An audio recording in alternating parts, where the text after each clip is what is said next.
Rev the engines!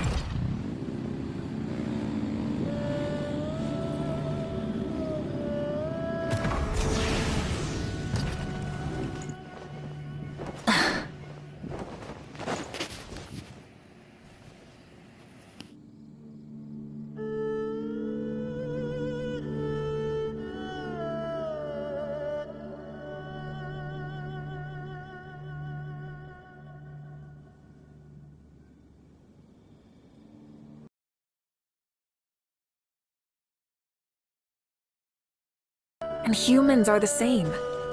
Except we call that light hope.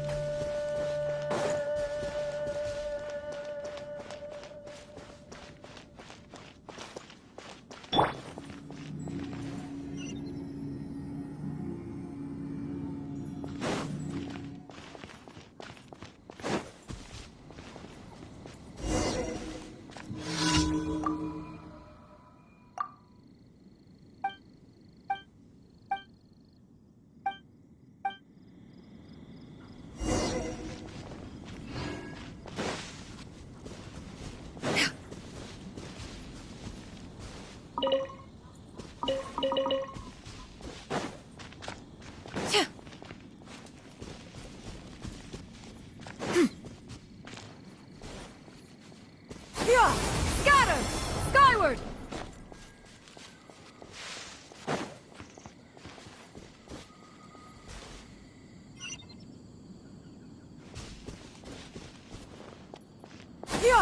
Skyward!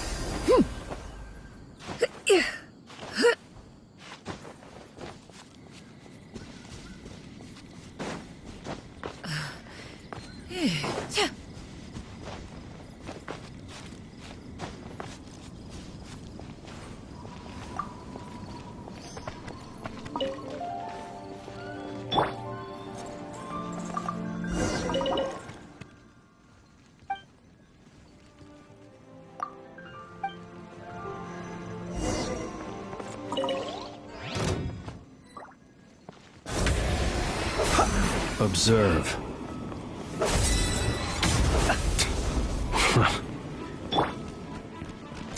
Tidal wave.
No time to lose.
Where we headed this time?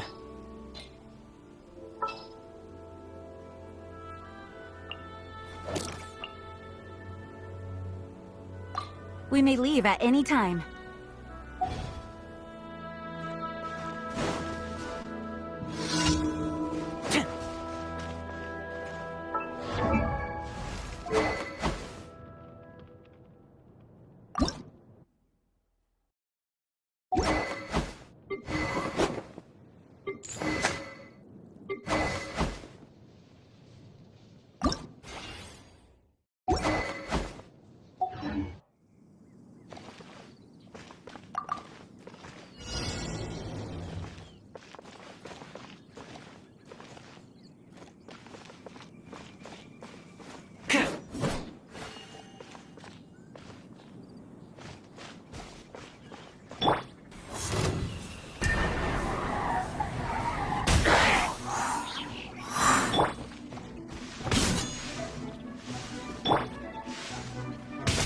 Yeah!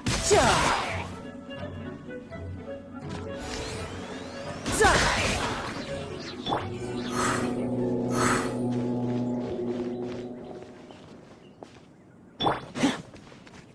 Here's backup!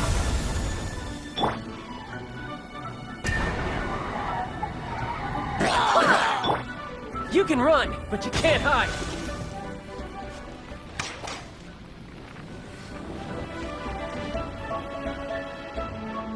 Yeah! Yeah!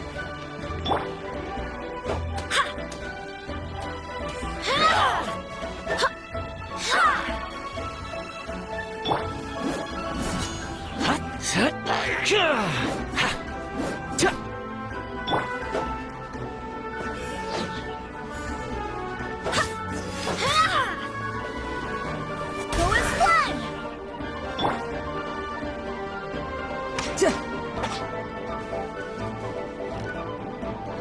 Yeah!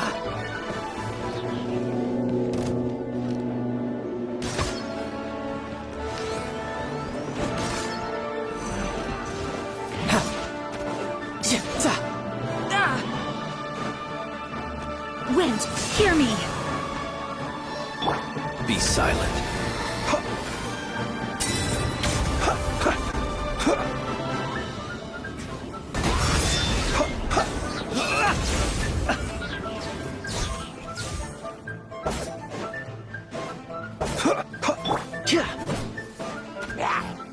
Check this out!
Yep. Yeah. Yeah. Yeah. Yeah. Yeah. Ooh. Yeah. Brace yourself. This is gonna hurt.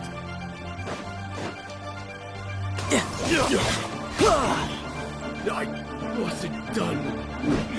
Close your eyes.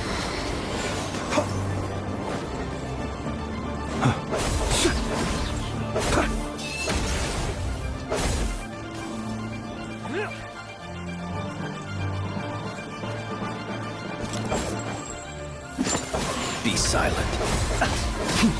Close your eyes.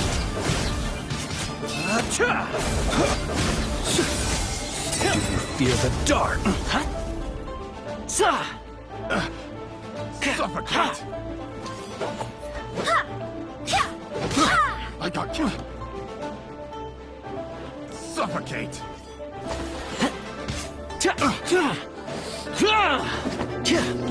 Fire it up!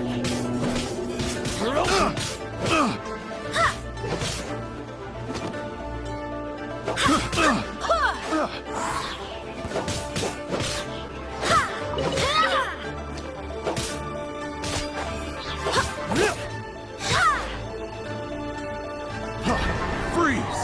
Go as one!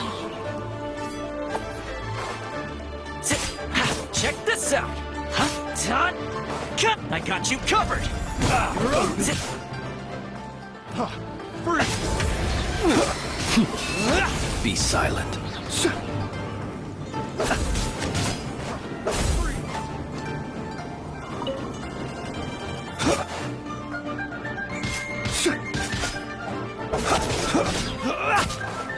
Observe.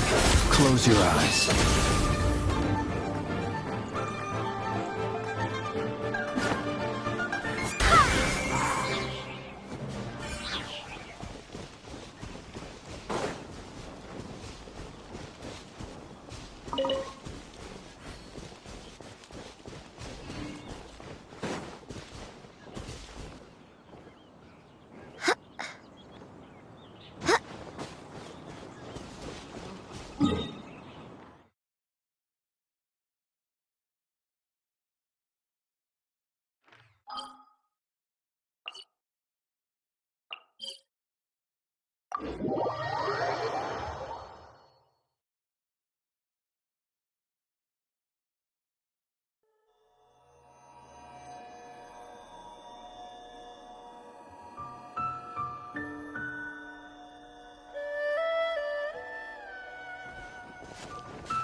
Barbados, guide us.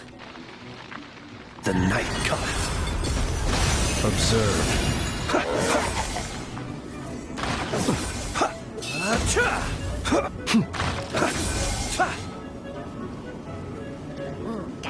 Fire it up!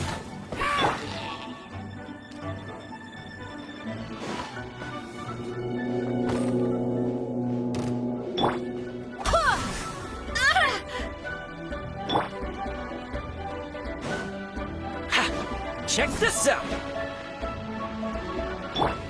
Be silent. Observe. Do you fear the dark? Riptide! Ooh. Here's backup! Don't get too close! Cha. Ha. Cha. Ha. Cha. Cha.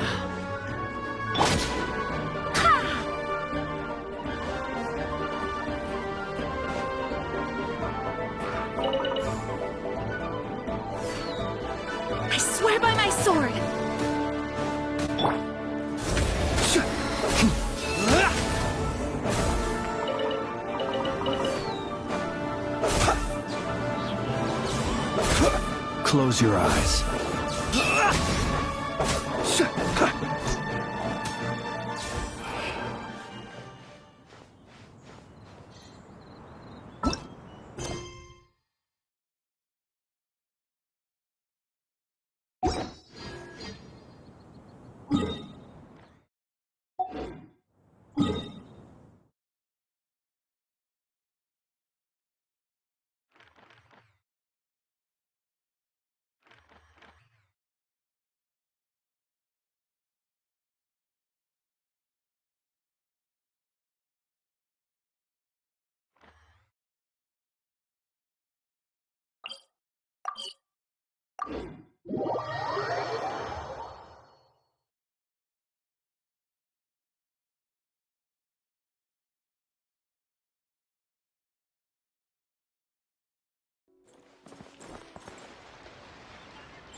Add Astra.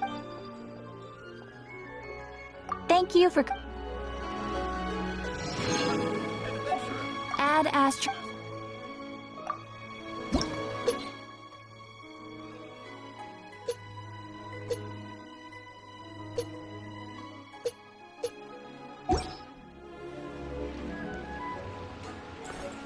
Add Astra Abbott.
I won't hold you back. Much.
Fire it up!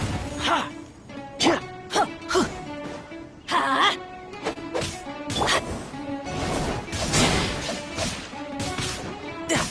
Yeah. Check this out! Let's light it up! I got you covered! To dust. Be silent. Huh? Everybody stand back!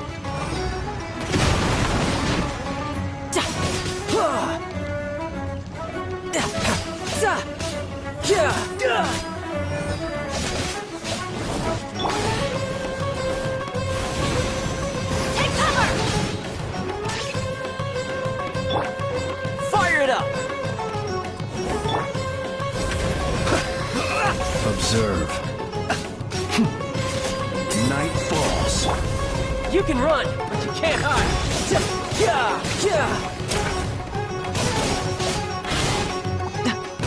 You're pretty good.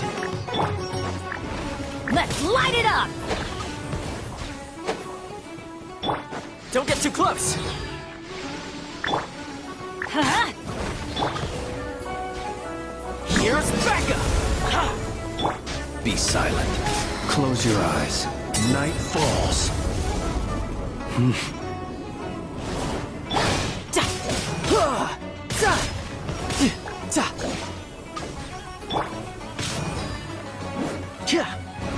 Teamwork is dreamwork!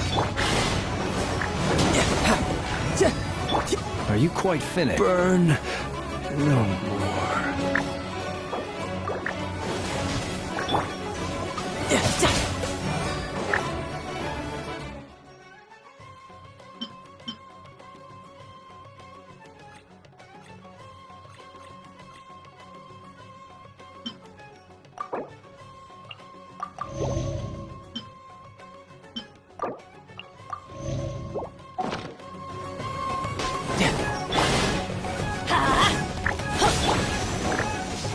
Fire it up! Be silent. Observe.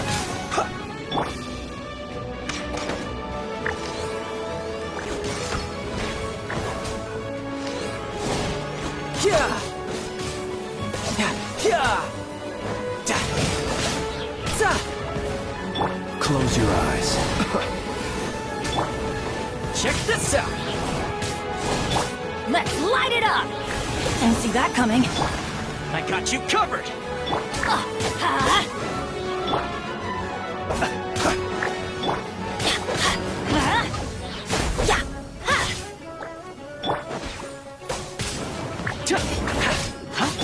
I'm going in!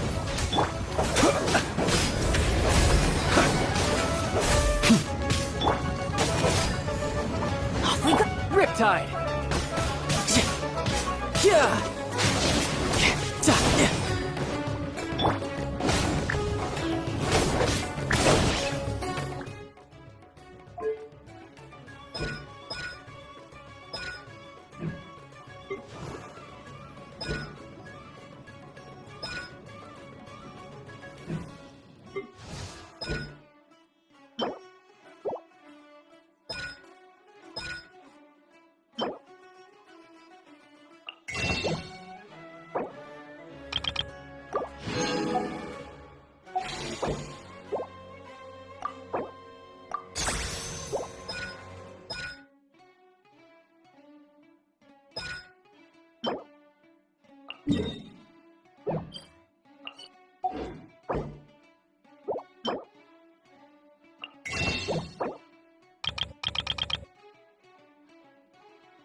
Observe.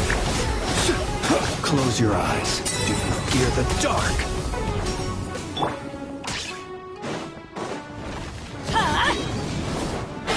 I always bounce back. Just watch me. Supporting fire!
Wh-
I await your instruction.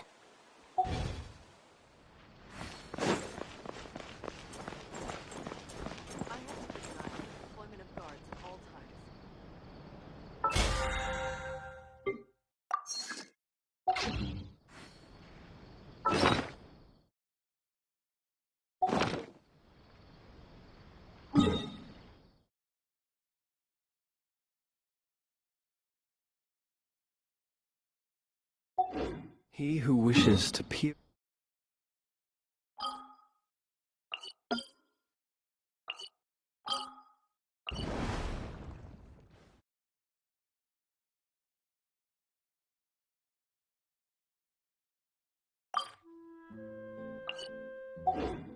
into the abyss needs simply to wander through Nodcry on a misty night.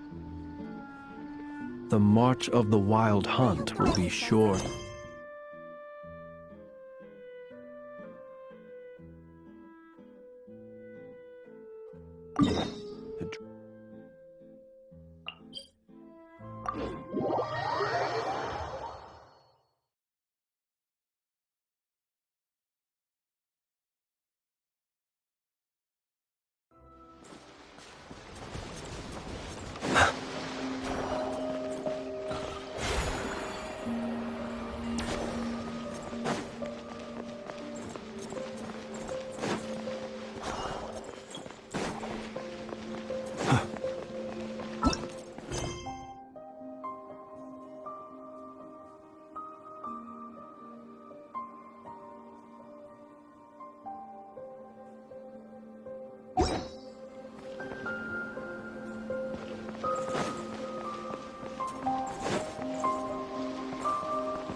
Lady Damselette.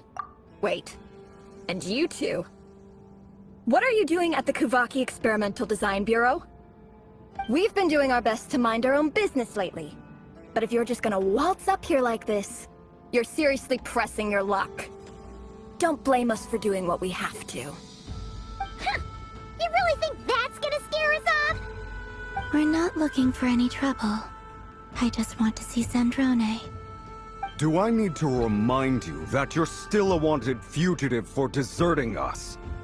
Out of consideration for our former ties and the crisis we're all up against, we'll let you leave in one piece. But don't even think about trying to get inside. Let them in. But... Are you going to make me repeat that? no, my lady. Zandrone seems to be in a good mood. Must be maintenance day.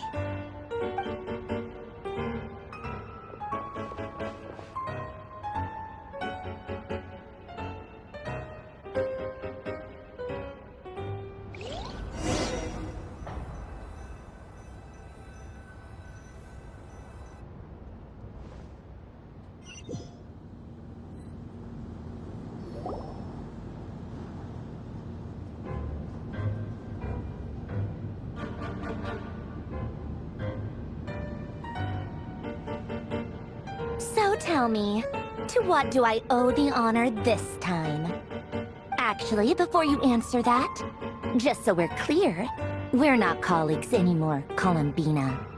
I don't owe you anything. I promise it's nothing big. It seems like you've gotten the wrong idea here. The only reason I let you in was because I was bored. It seemed like a way to kill some time and satisfy my own curiosity.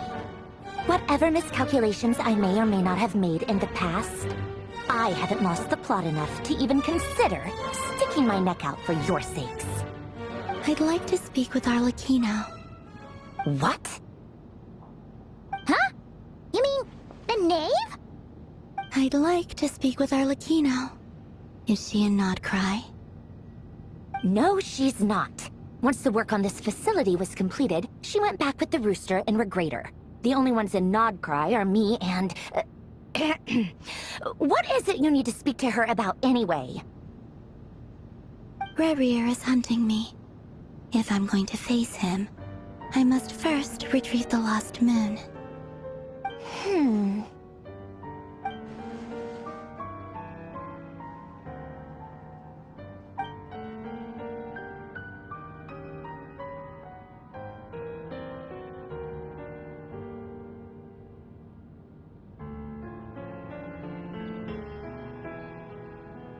Is that a no, then?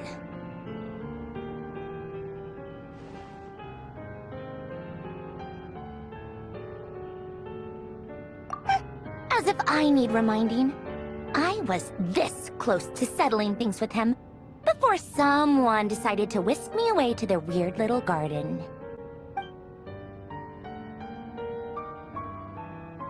Have you held any tea parties lately?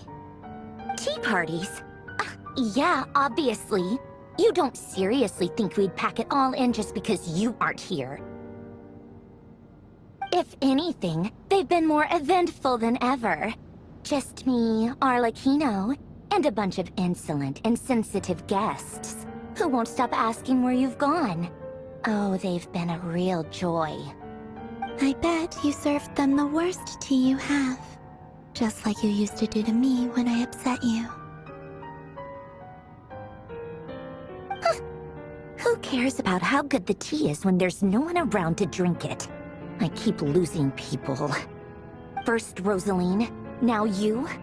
I'm running out of people who can make me laugh.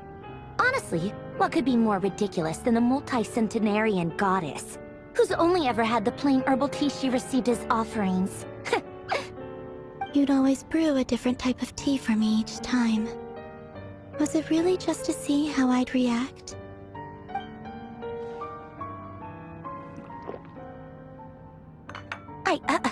Well, duh.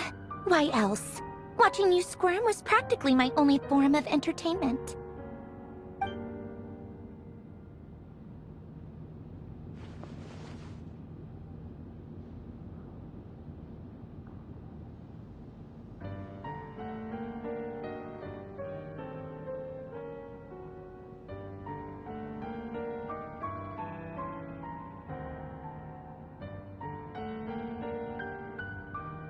Oh, yeah. And Capitano sometimes used to bring Tartaglia around, too. But I guess we won't be seeing him again. Well, I guess we are overdue for a get-together. Polonia! Have Febronia pass a message to Arlecchino for me. It's time for tea. Will suffice. Pass along a message for me, too, if you would. My body cannot contain the marrow of 2 moons, so I'll be leaving one of them in her care. Excuse me? Who said you were on the guest list? If my tea meant that much to you, maybe quitting the Fatui wasn't your brightest move. Back when you were under the Tsaritsa's protection, no one would have dared come at you so openly. But that protection didn't come for free. In fact, I paid dearly for it. At the end of the day, it was just another transaction. I just got tired, that's all. I never wanted any part in their grand ambitions, and I've had enough of being treated like a bottomless supply of power. It brings back memories from the old days, when I was still worshipped as the moon goddess. Centuries on, It may be a different group of people, but I see the same greed in their eyes. I figured you'd leave eventually. You didn't have as much of a reason to stay as I do. The Tsaritsa gave you shelter and protection, but that was it. Nothing more, nothing less. Meanwhile, the Fatui demanded everything from you in return, until it was more than you could bear. I get why you left. And frankly, I have no interest in dragging you back just because the higher-ups told me to. But if you keep hanging around with this riffraff, the next time we cross paths, we might be enemies for real.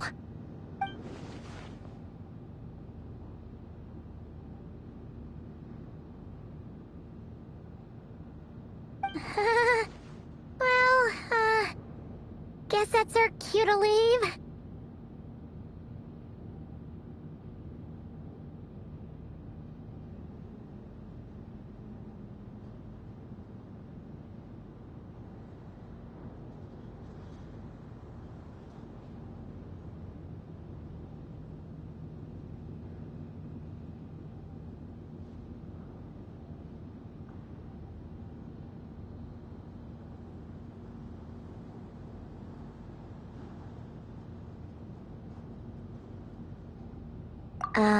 That might be your plan, but it sounds like someone else wants you to stay a little longer.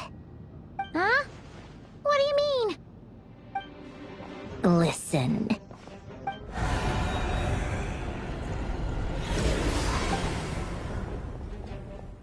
My lady, it's the Wild Hunt. A horde of monsters is headed straight for the facility. Another uninvited guest trying to crash my tea party. Clear the area! I'll handle this. Wait, what? You want us to leave you here by yourself? Huh, you'll be lucky to make it out of this alive. You really think you can afford to worry about me? Go on, get out of here. You may have stopped Polonia from crushing him last time, but I've made sure that won't happen again. The entire Experimental Design Bureau is rigged for war. Stay and watch if you want, but it'll be at your own risk. You're not flagged as friendlies in a weapons system.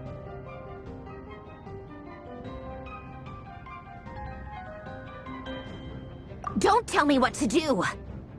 Look, if you're leaving, make it quick. Or you'll just get in my way. There's a secret passage on the second floor. It'll take you right to the plains out back. Stare all you want, Columbina. You're not getting another invitation to my tea party. I know. But thank you anyway, Sandrone. This is exactly why you shouldn't hang around with those people. All their melodrama and sentimental nonsense is rubbing off on you.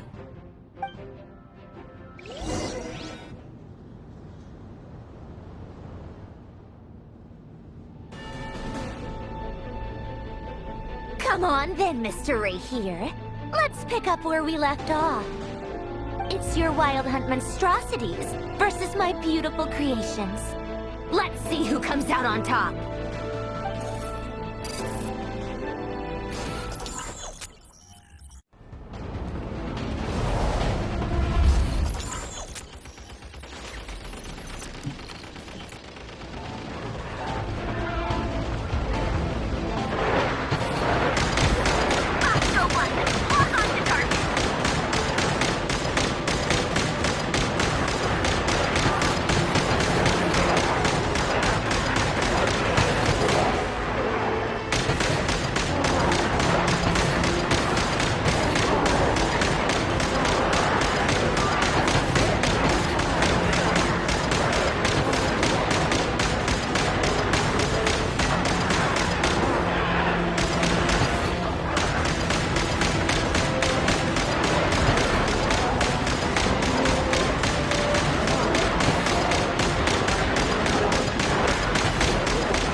them down. Don't let them get near.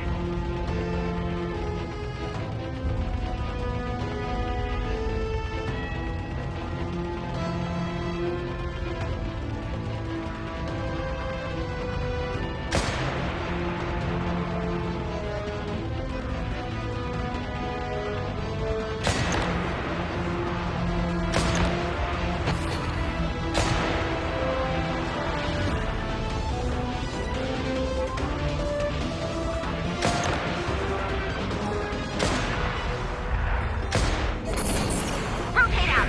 Deploy all backup units. Get in there and hold the line.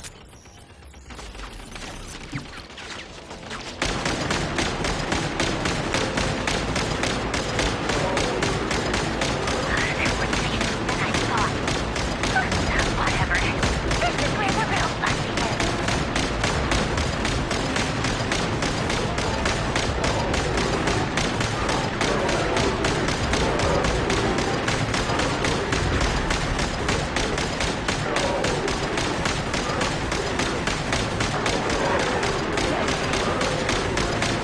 Don't worry. Once this is over, I'll put you all back together again. I promise.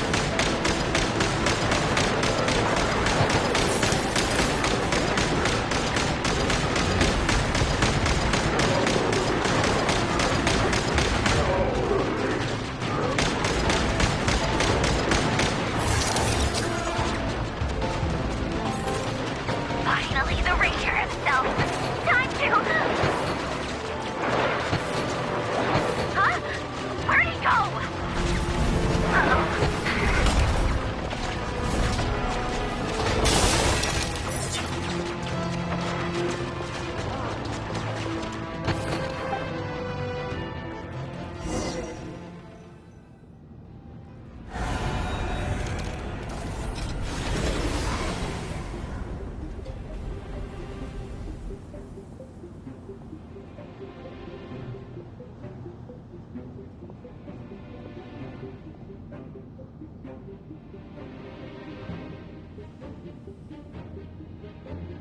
Polonia, get him!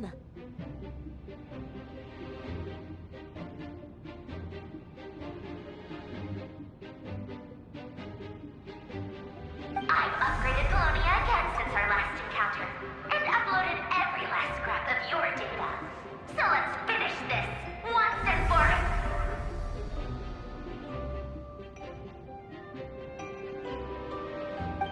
She's not here. Where did she go? Hey! Over here, you big... Curse moon. Go. Keep searching. She cannot have gotten far.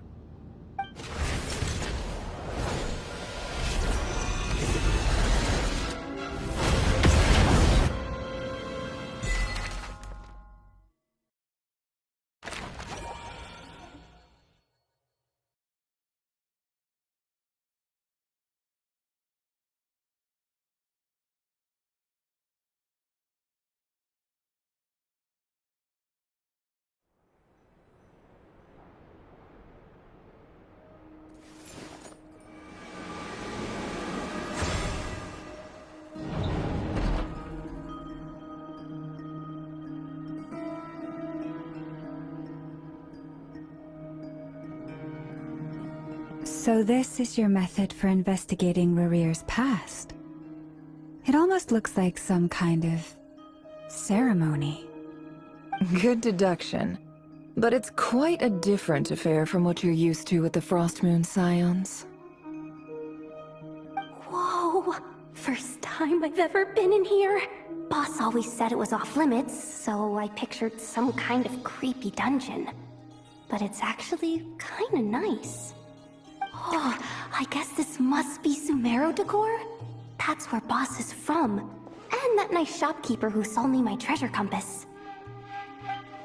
I'm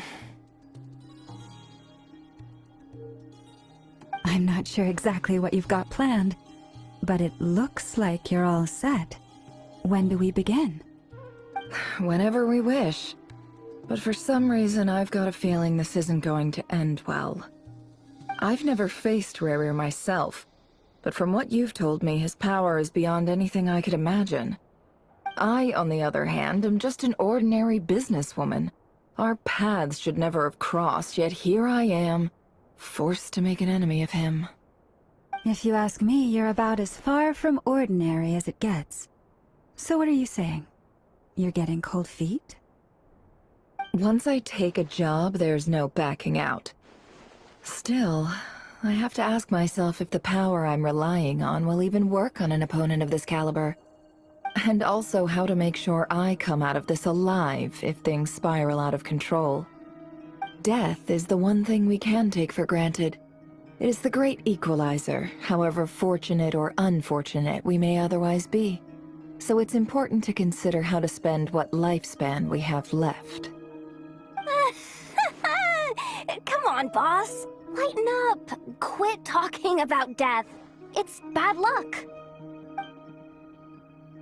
For once, I agree with you.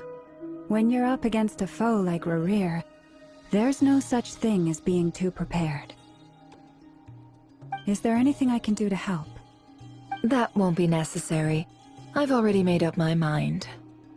Time to cash in a precious favor I've been saving for a rainy day. Yehoda, I need you to find someone for me. The sooner the better.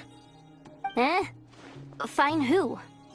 That shady merchant who sold you an overpriced treasure compass the other day. Come on, boss. You're pulling my leg again. In what way is she shady? She showed up when I was completely lost and sold me a neat little gadget that was exactly what I needed. Trust me, she's a good person. Anyway, I know who you're talking about. Don't go anywhere. I'll be right back.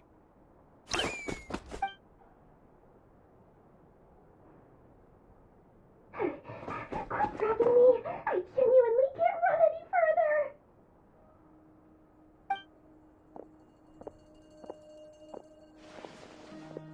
Hey, aren't you... What is it? What's the big rush? You dragged me out of a dream where I was literally swimming in Mora. I'm charging double my usual attendance fee. See, look how easygoing she is.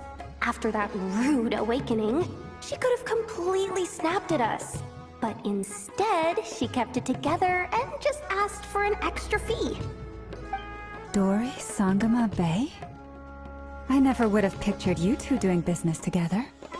If you want to make it big and not cry, it's all about connections.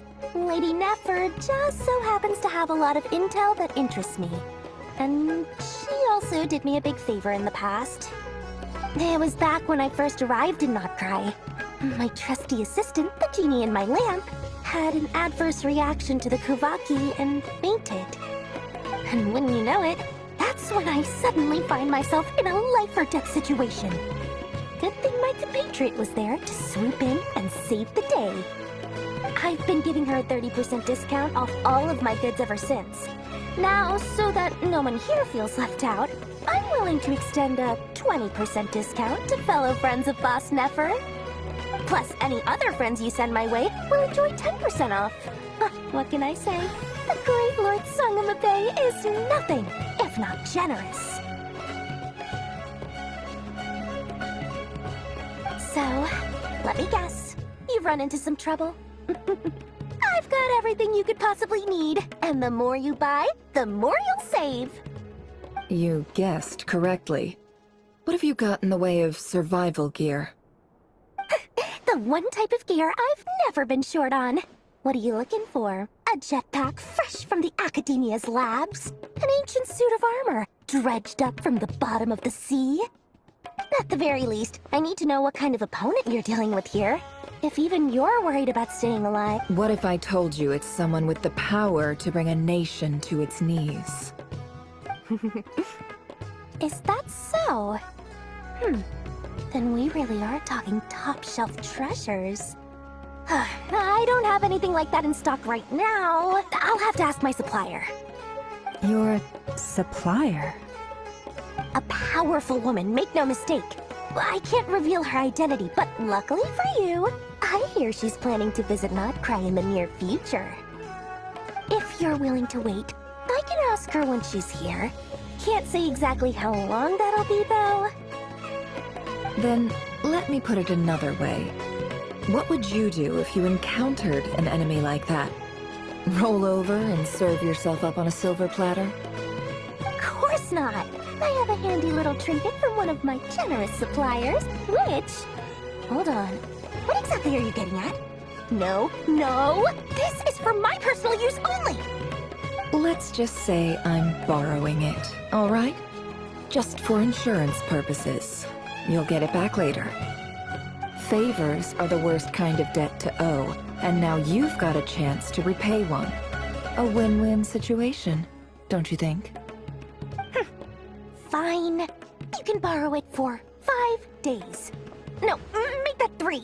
And for every extra hour after that, I'm charging you 1,000,000 mora. Deal? Deal.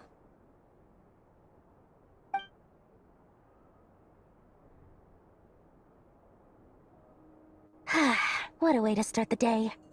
Now, was there anything else you wanted? Or can I go back to bed now?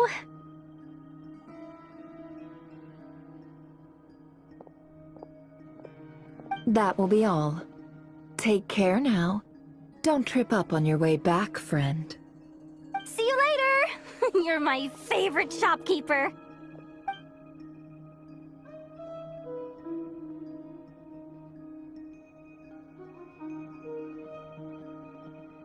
Excellent. Everything is well and truly ready. The ceremony can now begin. After initiating the ceremony, your minds will follow me wherever I go.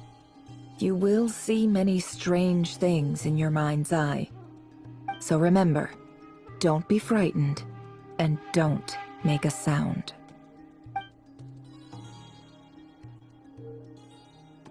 Now then, let us peer into the Raker of Solnari's past.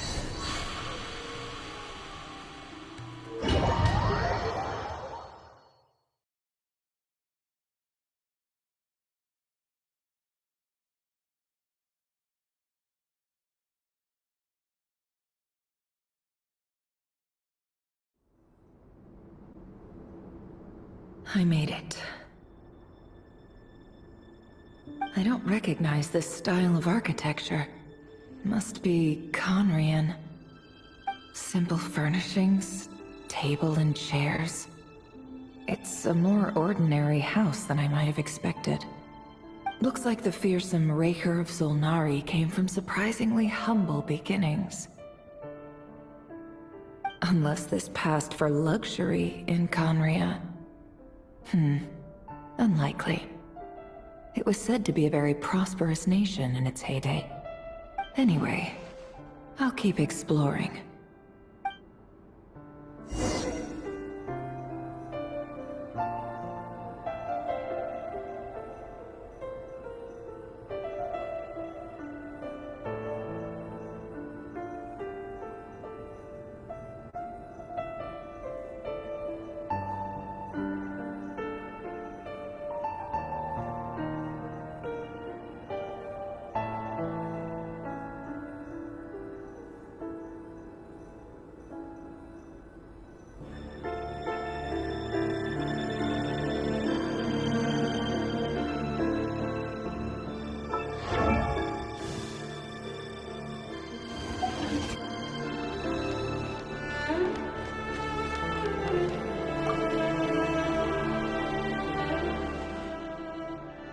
Hi, Rivier.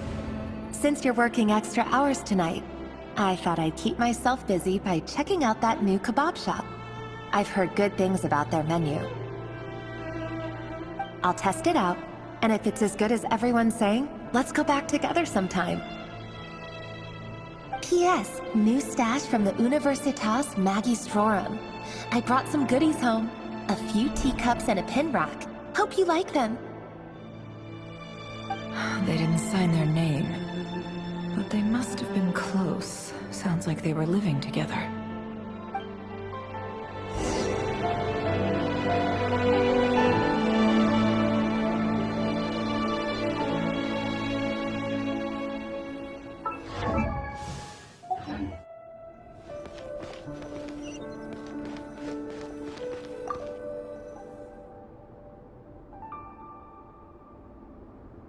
I went over to Joseph's for drinks today. They have a fine collection, but I went alone. Felindis was tied up with something and couldn't make it. Joseph asked why I came alone, but I didn't really have an answer. He then went on to ask about other things. If you ask me, someone who asks that many personal questions is too nosy for their own good. But if he invites me again, chances are I'd still go. Felindis. That's the same name Rerir mentioned. Crane imports keep falling. If things don't pick up, we'll soon be back to meat and mushrooms only. Honestly, I'm not a huge fan of that new type of mushroom everyone's been into lately. Didn't it start out as a lab-grown variety? I heard it's even mildly corrosive. Seriously, why would you even eat something like that? I don't care if it's an impressive feat of alchemy. That just isn't the kind of thing I like to eat. Grain has to be imported, and they're eating a diet of mostly meat and mushrooms. Could it be because Conria is underground, so it doesn't get much sunlight? That would explain why they use so much stone in their buildings. They even use alchemically modified strains for food. Seems like the people of Conria don't have many options when it comes to dining. I've just about saved up enough now. Time to buy it and keep it somewhere safe. Making a big purchase. I wonder what it is.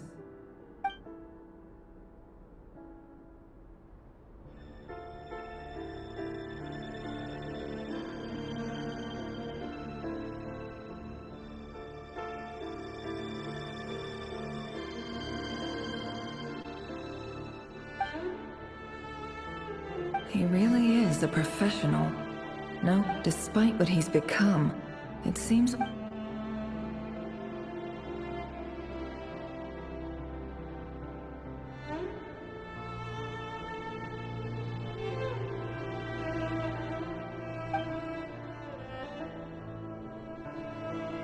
Did Rerir rip it out himself?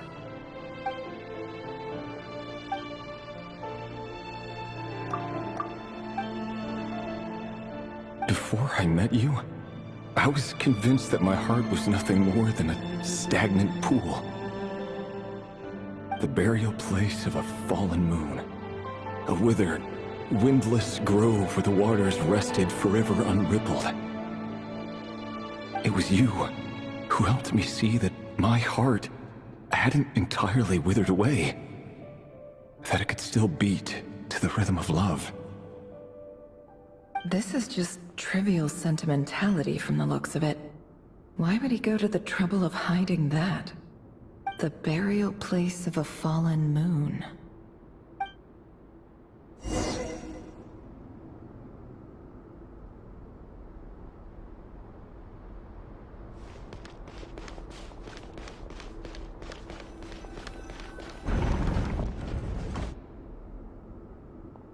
Rerir, over here. Dane! Oh, and, Vedelson here? What a surprise to see you here, sir.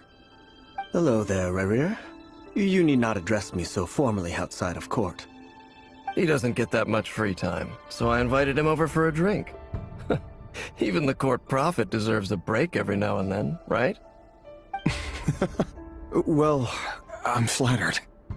So, what are we discussing today? Hey, don't look at me. As far as I see it, we don't need an excuse to have a few drinks. Come on, don't give us that. Didn't you say you were about to pop the big question? How's that coming along? Who'd have thought the great Twilight Sword was an even greater gossip? I just didn't expect you to be the first one to settle down and get married, that's all. Yeah. If you told me that a few years ago, I wouldn't have believed you either. So, are you planning to come clean about your job then? I'm guessing you still haven't told her. Sure, I'll have to tell her at some point. But I'll need to pick the right time and place. To be honest, I have no idea how she'll take it. Come on, stop being such a pessimist. For all you know, she could be thrilled. I bet she'll be much more impressed by your actual job than the one she thinks you're doing now. A member of the King's Guard. Quite the cover story. Does the king himself even know? Of course he does. Anyway, enough about me. How have you been? Me? Same old, same old. Nothing much to... Huh? What's up, Ved? It's nothing. Vedifulnir, Dainsleif's elder brother. Renowned throughout the court of Conria as the Visionary, and said to possess a wisdom far beyond the reach of any ordinary man. And yet, despite the gulf between us, he seems to have something to say about me. Does he even know me?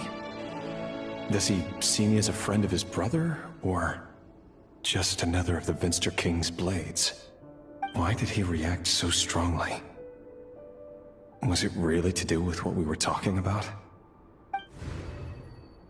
Brown, curly hair and brooding blue eyes. So this is what Rerir looked like back in the day. Perfectly normal. No different from anyone else. As frightening as this monster is in the present, there's something even more unsettling about seeing the human he used to be.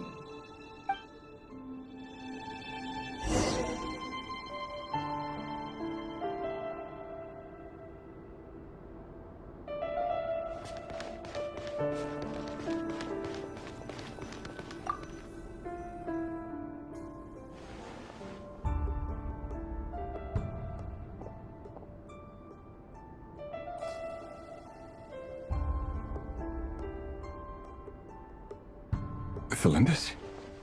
You're back early? Our equipment's being serviced today, so I got off earlier than usual.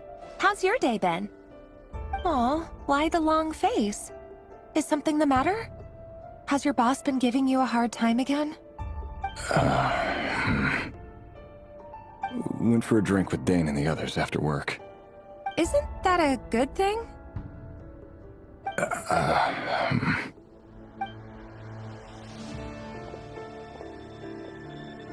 Vedifulnir showed up today, too. You know, Dainsleif's older brother. Ah, Mr. Vedifulnir. Yes, I've heard of him. They say that everything he says ends up coming true. He overheard Dainsleif mention that I'd recently proposed, and seemed to have an issue with it. But when I asked what it was, he kept it to himself. So, you're worried? You can be such a child sometimes, Revier. We're nobodies. Why would the Visionary be I'm sure someone in his... Maybe you're right. You worry too much, Revier. So, Like I said, I need some time to decide. You can't just rush into things like this. We may be nobodies in the grand scheme of things, but if we want things to work out, we've still got to plan ahead. All right. Take your time. Nobodies. Sounds about right. In the eyes of people like Vedifulnir and Dainsleif, what do we matter? Can someone whose gaze is so fixed on a far-flung future even see the present clearly? Besides, the dynasty's fate rests with the king and his inner circle. Whatever I do, it won't make much difference.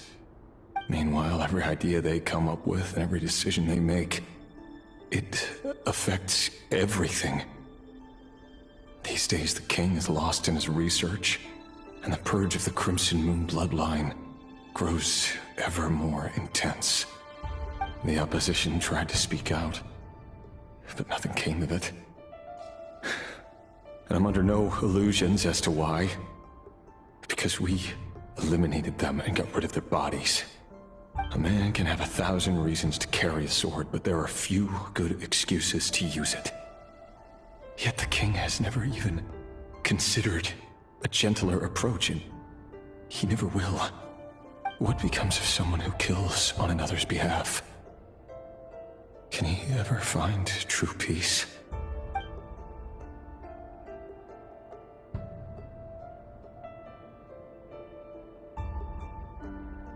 Felindis?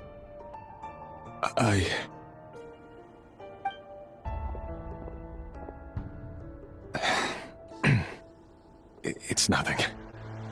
You were right. Fate has never smiled upon nobodies like us. But by the same token, it's unlikely to bear a grudge against us either.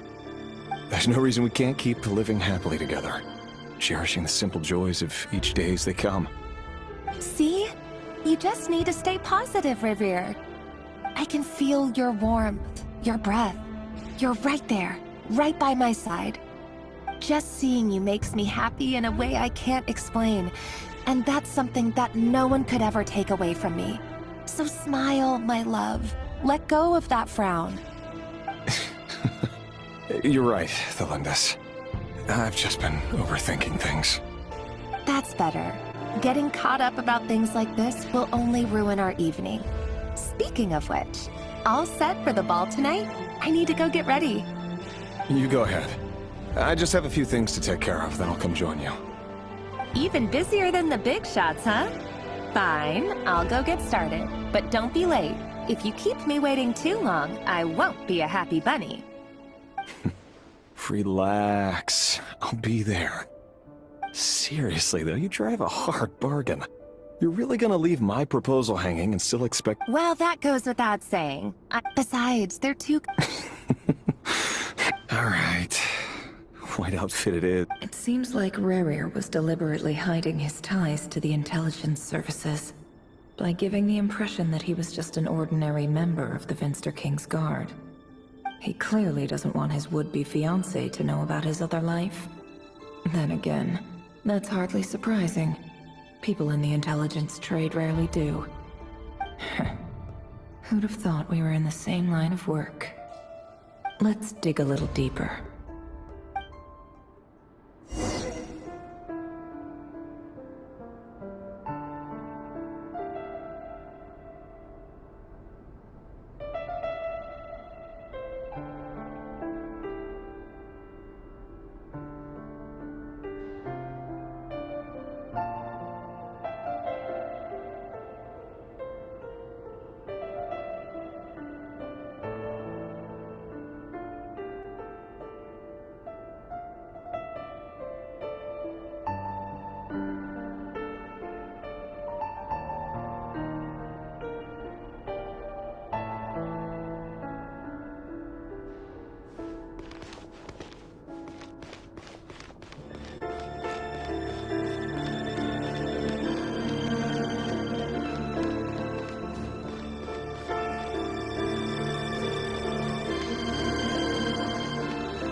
Our last operation was a resounding success, and all thanks to you, Rehir of Solnari. In total, we apprehended 32 dregs of the Crimson Moon, and 67 accomplices. After all these years since the dynasty's fall, so many of them still linger on. Indeed, it cannot be denied. Yet it was destiny that the Crimson Moon should be overcome by the eclipse, and that His Majesty, the all-seeing Vinster King, now guides our nation on the path to prosperity. Conria has no further need for a dead moon. But alas, there will always be those who refuse to see the truth, choosing instead to romanticize the past. That's not entirely true. Much about the Crimson Moon era was worthy of remembrance. And that's exactly why they keep trying to see it restored. Many of its secrets remain unsolved to this day. As it happens, that's precisely the field of study my partner is devoted to. You still haven't told her what you really do for a living. Where would I even start? How do you tell someone that you're one of the King's hand-picked executioners? That your hands are steeped in blood? You didn't choose this life, any more than I did.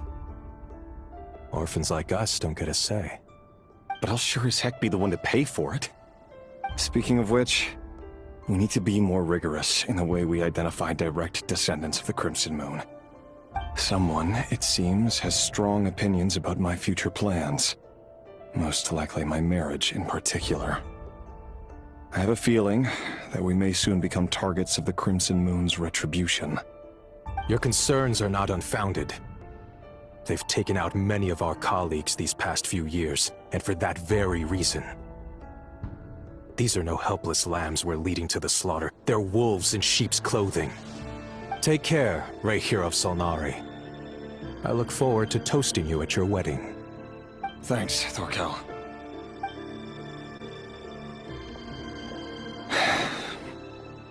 Thelindis, I never wanted to keep this from you.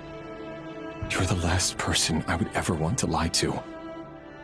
But that's exactly why I can't tell you everything. There are things you shouldn't know. Things you cannot know. The Moonlit Dynasties are a thing of the past. Yet even now, with the sun shining high in the sky, there are those who would call forth a dead moon's ghost. Could that be why Vedalfnir held back? Or was it because of some court secret he's not at liberty to share? I have to get a clear answer from him. No matter what happens, I will protect Thelindis. Rarier seems to be very concerned by Vedalfnir's reaction. Vedalfnir and Dainsleif, the Visionary and Twilight Sword. So that's what they were really like. I've investigated this whole area now. There doesn't seem to be any other memories here. Should I try somewhere else? Wait a second. What's this black smoke?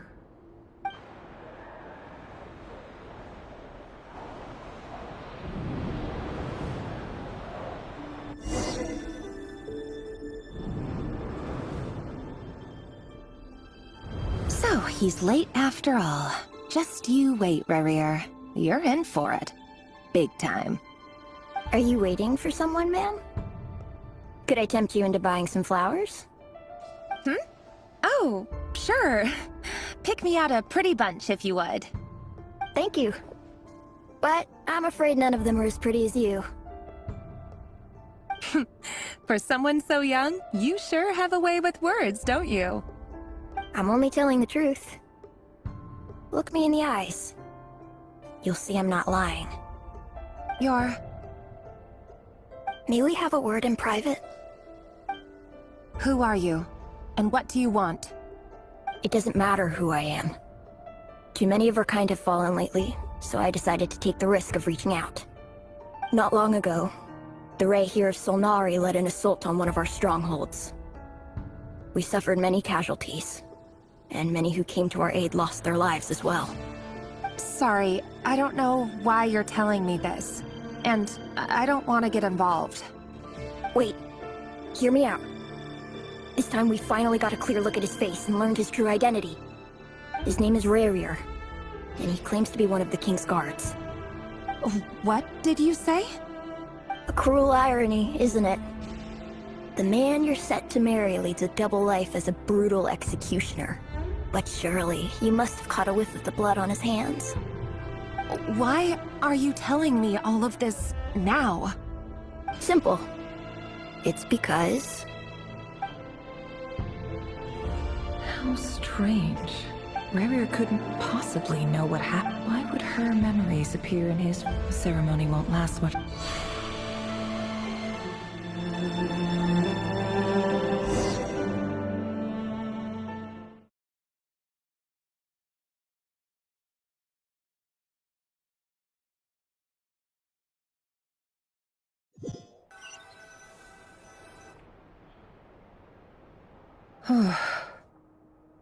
So that was your doing? Did you just... Any more questions, and I'll have to start charging. I had no idea I gotta admit, though, I'm itching to see what... I'm just as curious as you are. But luckily we managed to learn quite a lot. So far, so good. I just hope the others are doing okay, especially the group with the Traveler. Their mission is a risky one. If you're worried about them, go see how they're doing. If I know Boss, she's gonna need some time to write up all the details and make sure...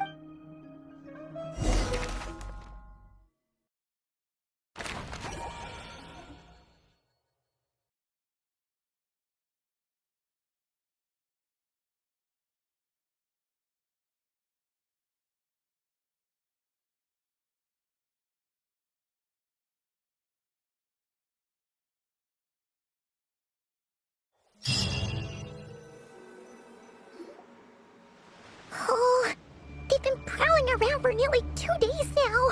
These things just won't quit. Oh, they might not have seen us yet, but with them constantly sweeping the area, our way out is complete. Oh, that's never gonna work. If they spot us, they'll run straight back to Rare. And once he knows we're here, oh, guess you're right. All right.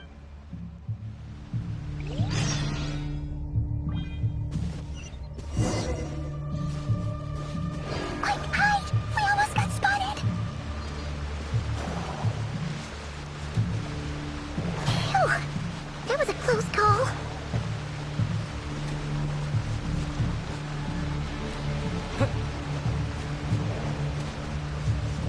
Watch out! He's coming this way!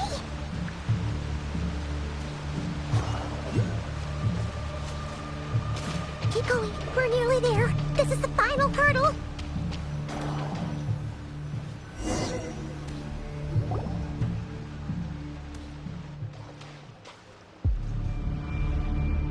Oh, there's no end to these things.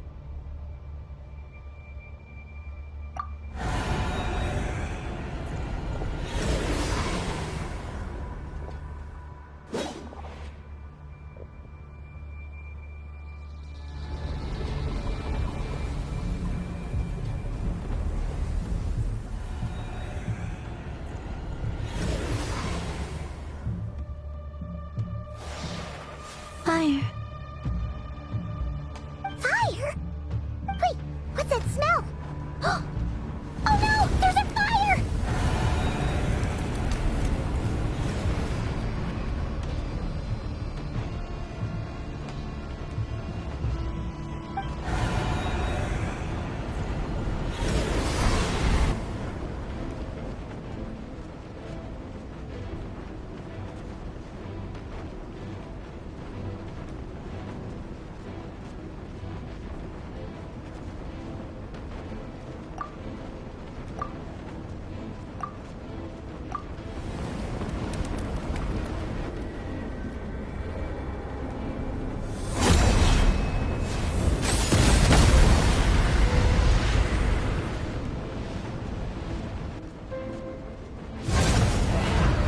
Sandrone was right. You look weak, Columbina. The old you would never have let such lowly creatures bar your way. Word has it that you did something for the Tsaritsa, and that's why you've lost most of your power. Freedom comes at a heavy price, doesn't it? It's Arlecchino! You came! Hello again, Columbina. And greetings, guests of the House of the Hearth. It's been a while, Arlecchino.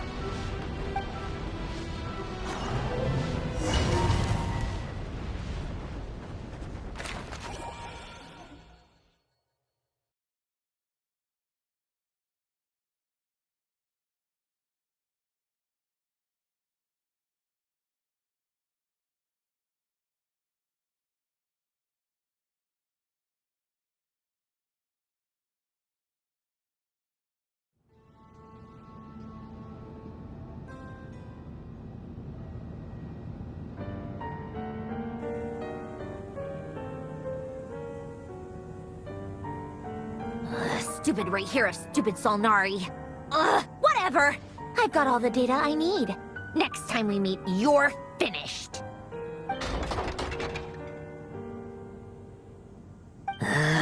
He sure doesn't pull his punches. Excuse me, do you need a hand? You can do me a favor by staying out of my way. Can't you see I'm busy? Wait a minute. I recognize that voice. Hello, Miss Sandrone. Father sent us over to help. How considerate of her. Hey, Fremine, get over here and help me fix this. Lenny, you do your thing. Just keep your sister away from my machines. Nearly every machine that Catgirl touches ends up going haywire. Go put her on cleaning duty or something.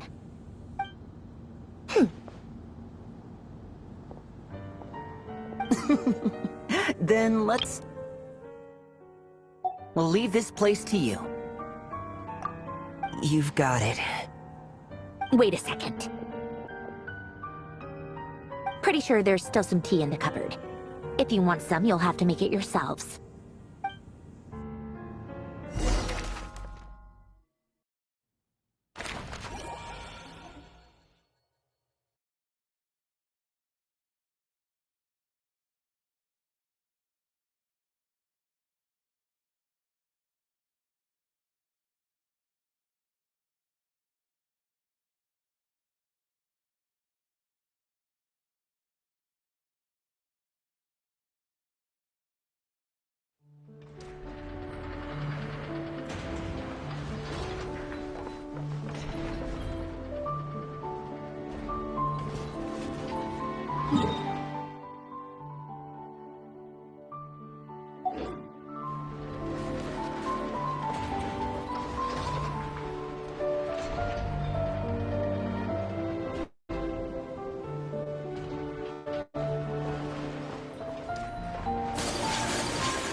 My apologies.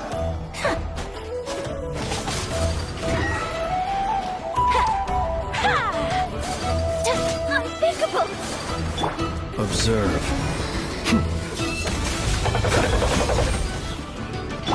Teamwork is dreamwork. No time to lose. Whirling snow.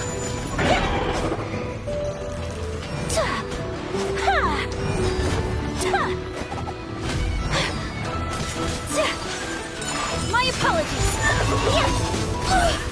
Close your eyes. Be silent. To dust.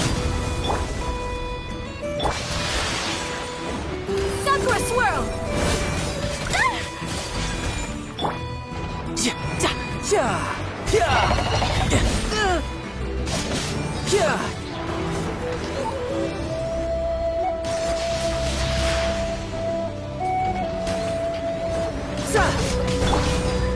Let's light it up. You can run. You can't hop.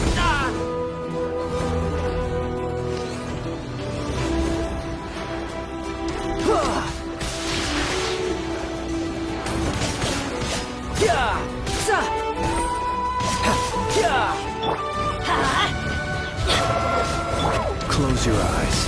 Be silent. Let's light it up.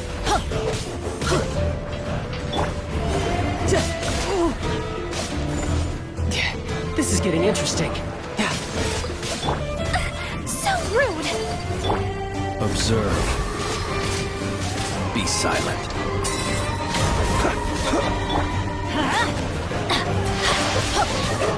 Everybody stand back.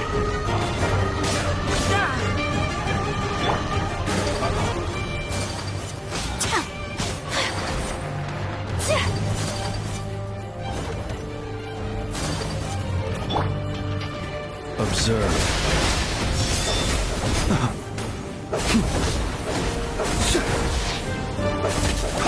Let's light it up.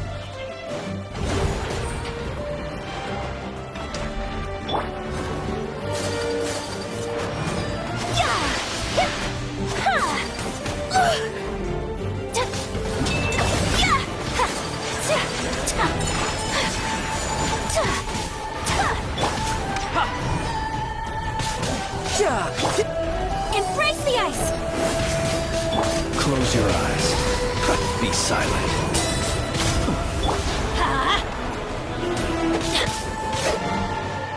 Benny's adventure team, I have failed you.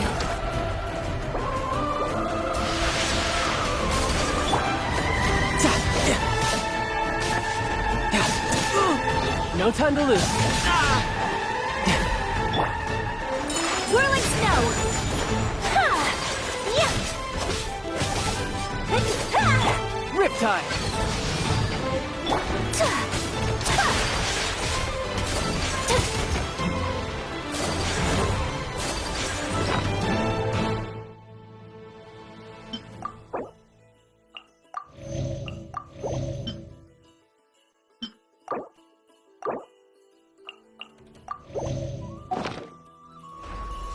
Take flight!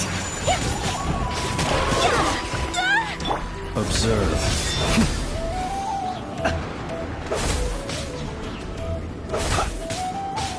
Be silent. Whirling snow!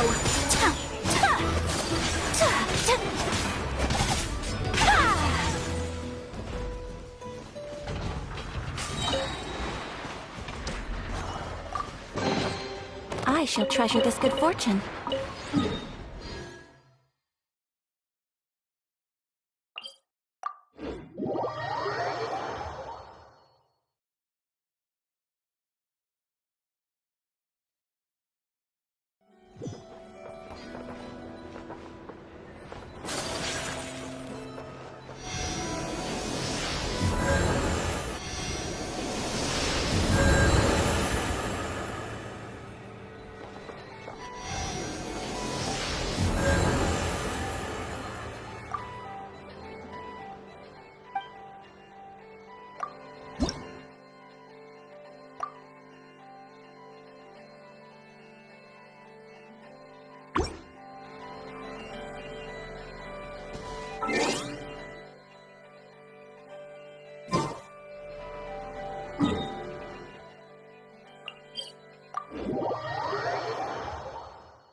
It's a relief to see you all made it back in one piece.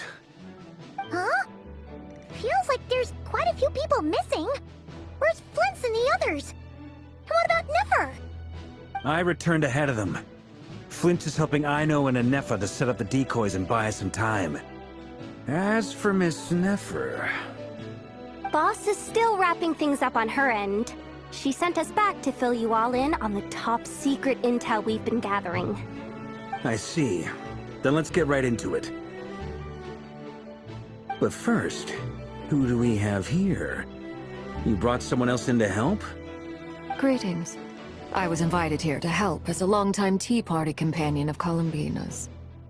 You may call me Arlecchino. Surely it can't be. Those eyes. Oh, where have I seen them before? Wait, of course. In those memories we just saw. The only Arlecchino I know is the fourth of the Fatui Harbingers. So either you share a pretty uncommon name, or you're more than just a Tea Party buddy. You are well informed, Grandmaster. A man from Mondstadt living all the way out here in Nodcry, and yet the people and affairs of Snezhnaya seem to hold a special place in your heart. Oh, the feeling's mutual. Sounds like you know all about who I am, too. A Fatui Harbinger. The atmosphere in here just got really tense. Guess we can't just start trusting Fatui Harbingers, even at a time like this. I must admit, though, I'm a little curious. Seeing as the moon goddess no longer belongs to the Fatui, what makes you so willing to put your neck on the line here? Nor does Nodcry belong to Mondstadt, Mr. Varka. Yet still, you're fighting for it all the same. Things don't always have to have a tangible payoff. Sometimes, stopping things from spiraling out of control is a higher priority than chasing the spoils of victory. Of course, I can't say there's nothing in it for me at all. But that's between Columbina and myself. Forgive me. I don't mean to doubt you. It's just that the Fatui really have been the source of many of our troubles. We have our own way of doing things here in Nodcry. But ever since they arrived, the Fatui have treated us with nothing but hostility. I know there's been a lot of bad blood between us in the past. I've done my utmost to avoid friction whenever I could. But sometimes fundamental conflicts of interest simply can't be settled amicably. That's why I'm here solely in a personal capacity. This has nothing to do with the Fatui. As a gesture of good faith, I'll be frank. I can help Columbina track down the iridescent moon's marrow, which will help her restore more of her power. Anyway, what else is on the agenda? Let's begin. She says she'll be frank, then completely skips over the details.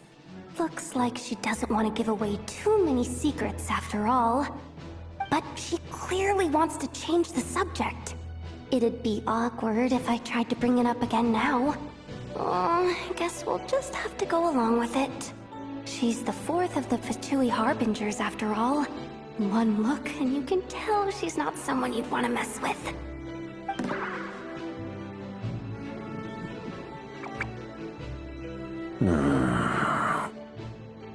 Well, since Miss Arlecchino sounds confident in her ability to handle that, we'll proceed to the next topic.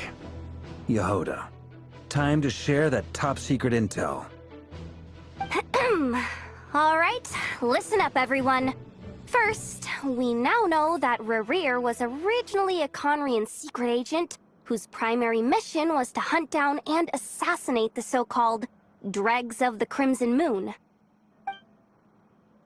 The Dregs of the Crimson Moon? In the memories, there was a lot of talk about the Crimson Moon and Eclipse, and a whole bunch of other stuff from the time of Conria. To my knowledge, those were the names of two different Conrian dynasties.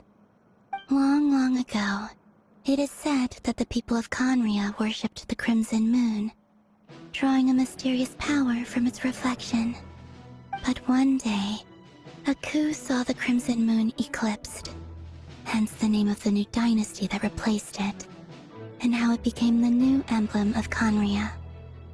Still, long after the Crimson Moon dynasty had fallen, the last ruler of the Eclipse dynasty, the Vinster King, still coveted the secrets it left behind. So, he sent the Rehir of Solnari to secretly hunt down the Crimson Moon's few remaining followers. In those days, Rerir showed no signs of madness. In fact, he was as normal as any other person. Oh, and he had a fiancé, or at least a would-be fiancé, called Tholindis.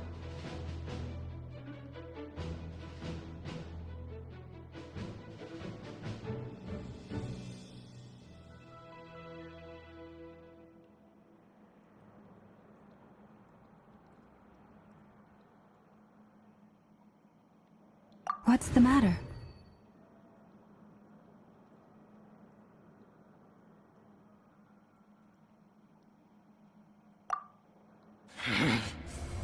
Zerfnir, Freundaughter,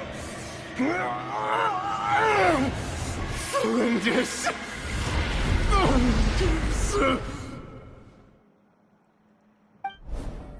Interesting. Anything else?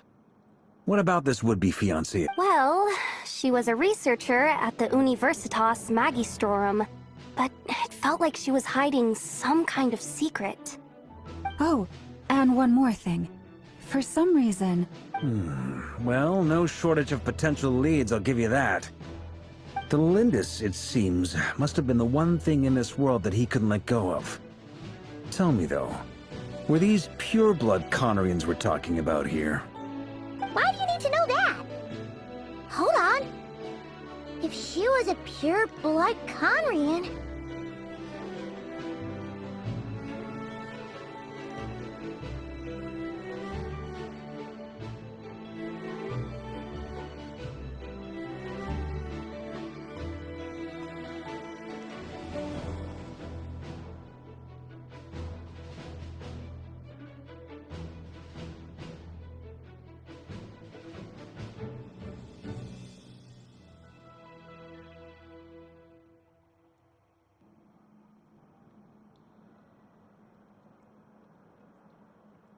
Oh yeah! Just like how it was with the captain! If we could somehow find her, do you think there's any chance Rerir might regain some of his sanity? It's possible. But it would take a miracle. We can't pin all our hopes on that. That merchant who Nefer knows, Dori Sangama Bay. Maybe we could hire her to look into it. All right, then. Let's keep working in our separate teams. Traveler, Paimon, Kutar, and Miss Arlecchino will go look for the iridescent moon's marrow. As for the others... On the way over here, I noticed that the wild hunt monsters had grown even more frenzied in their search for Kutar. At this rate, the people living here will be in grave danger too. So I'm thinking of gathering together some of our followers to go wipe them out. I'll head back to the curatorium and meet up with the boss. Feels good knowing we've all got something to be getting on with. Given that the Wild Hunt has been a lot more active lately, the Lightkeepers have likely begun their own operations too. If that is the case, someone will need to pass the news on to Flint's. I'll hold the fort for now, then discuss our next move with Flint's, Aino, and Anefa when they get back. Alright then. Well, the clock's ticking. If that's everything, we'll be on our way. We'd better get moving too. We'll try to buy you as much time as we can. Relax. Just do your thing. Now, I decided to call in some backup since things are getting so hairy. Our reinforcements should be here any minute now. Stay safe, everyone. Dismissed.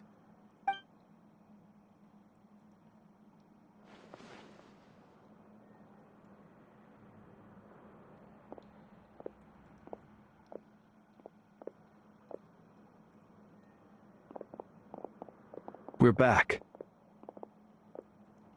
Did we get here a little early? Or a little late? A tad late. The others have already set off. To summarize, our resident moon goddess has found us a new ally, and Boss Nefer has uncovered some promising info. Everything going smoothly on your end? Not great.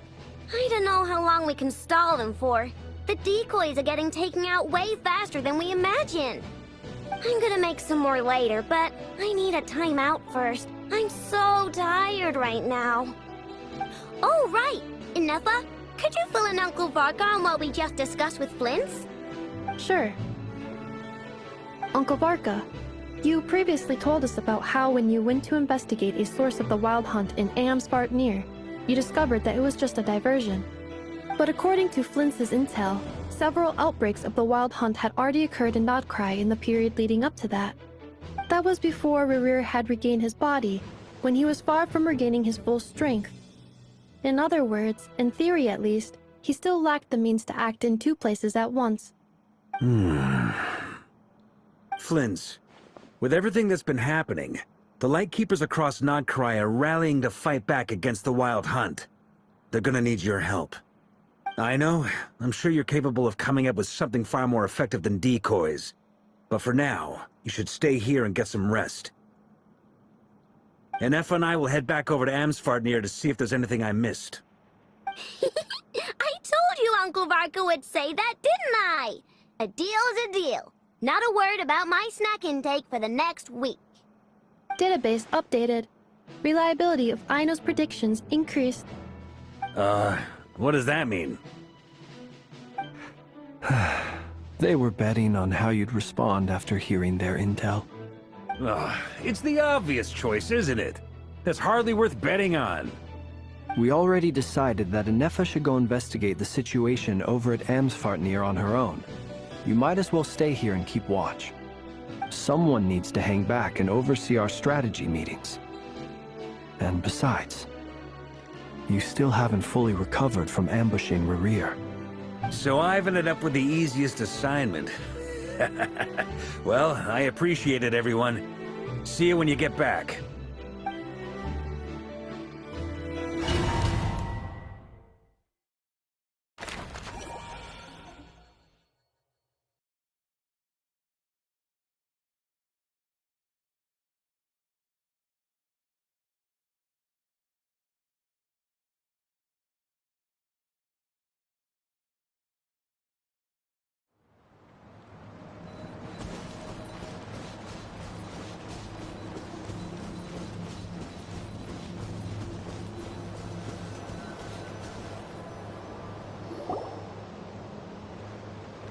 Here, this will serve as a good spot to cross over. Arlecchino, hold up a second. Since you brought us all this way, would you mind telling us what you got planned? We still haven't got the slightest idea what's going on here.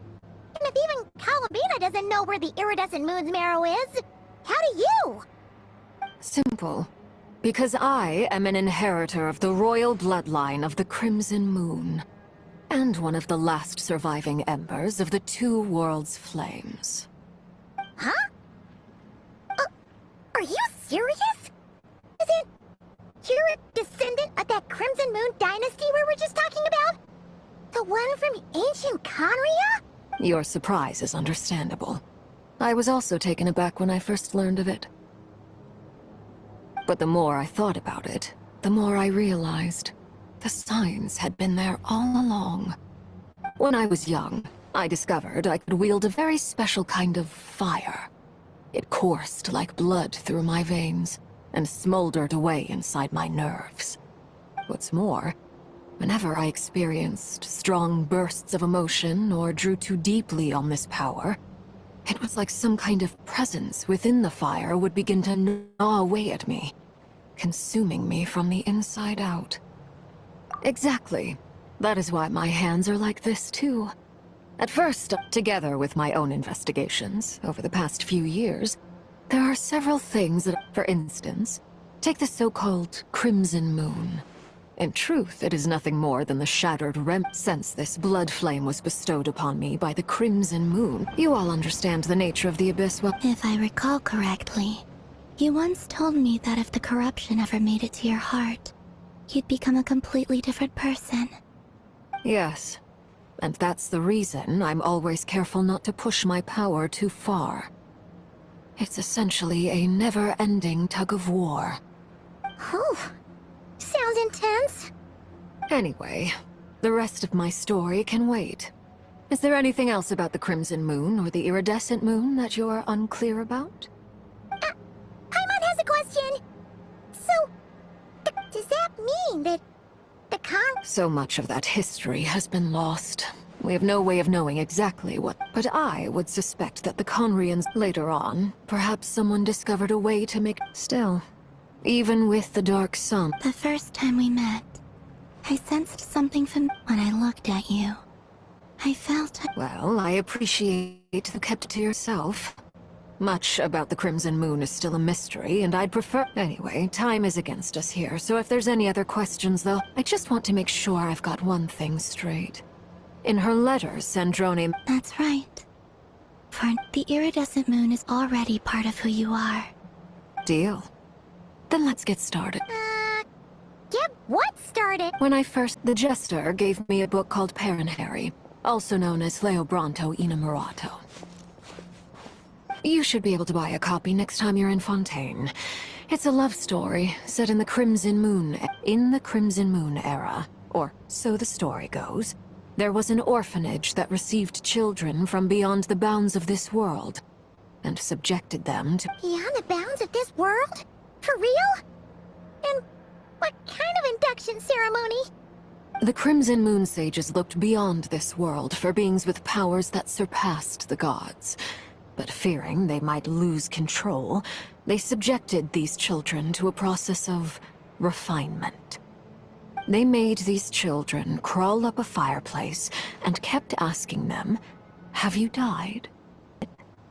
Until they finally admitted to having died and seen a— The adults embraced the children who passed the ritual, telling them, "Within the fireplace you have—" The book leaves much unsaid. But I suspect that this was their way of branding the children they had enrolled, leaving an indelible mark upon them so that they would forever live in the Crimson Moon's light. That explains why I can't sense the Crimson Moon's marrow in this world. There can only be access to— But there's no fireplace here! Do you see a chimney anywhere? That won't be necessary. The fireplace is purely symbolic. The key to the ritual is crossing the flames between two worlds. In other words, those burned away by such flames leave behind a kind of ghostly afterimage in the world. In the days of Conria, people believed they could be used to bridge the gap between the two worlds of life and death. In short, I can open a passage to that space for you. The catch is I'll need to stay on this side to keep the passage open, so I won't be able to come with you. Once— Very well. Then I'll open— Traveler, spare me a little more moonlight if you would.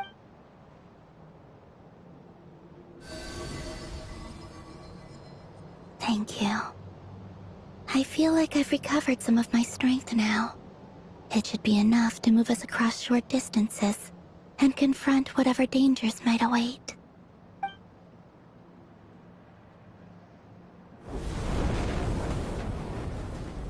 Mistress of the seven hues of ages past, great mother of the present, crimson-clad sovereign of the two realms, by fire severed, by fire renewed, I offer myself now and beseech your descent.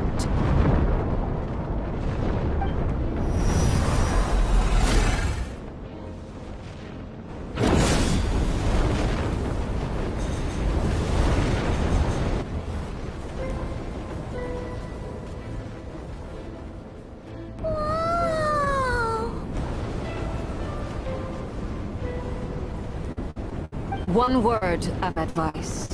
As you're crossing over, no matter what voices you hear, do not answer. Got it! I sense a sinister gloom inside. The familiar light of the moon.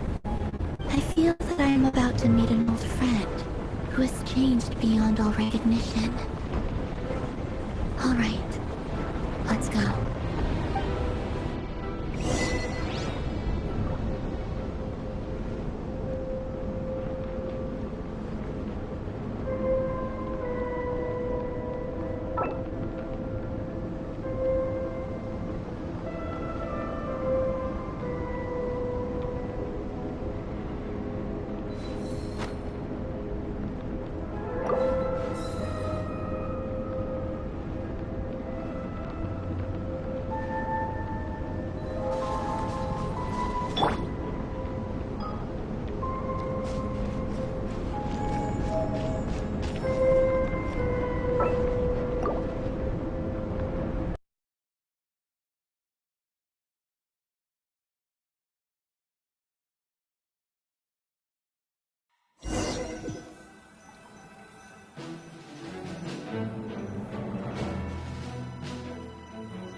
Let's join me on an...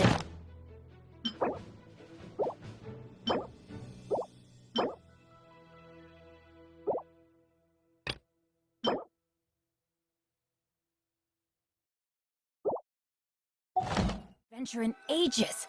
Come on!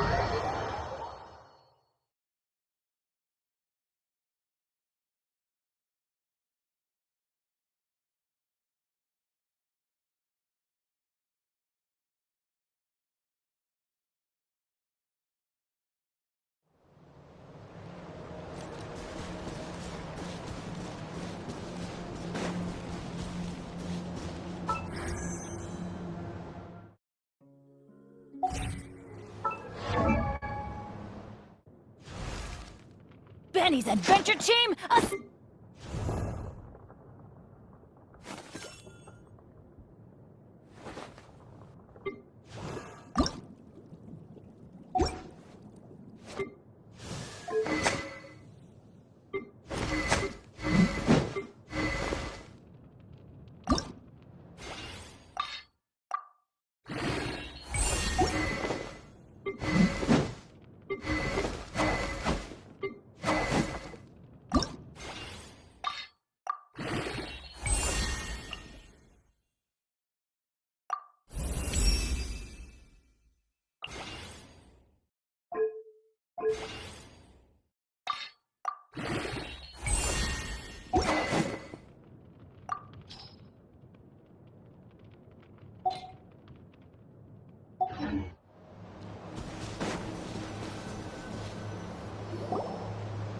Here, this will serve as a good spot to cross. Arlecchino, hold up a second!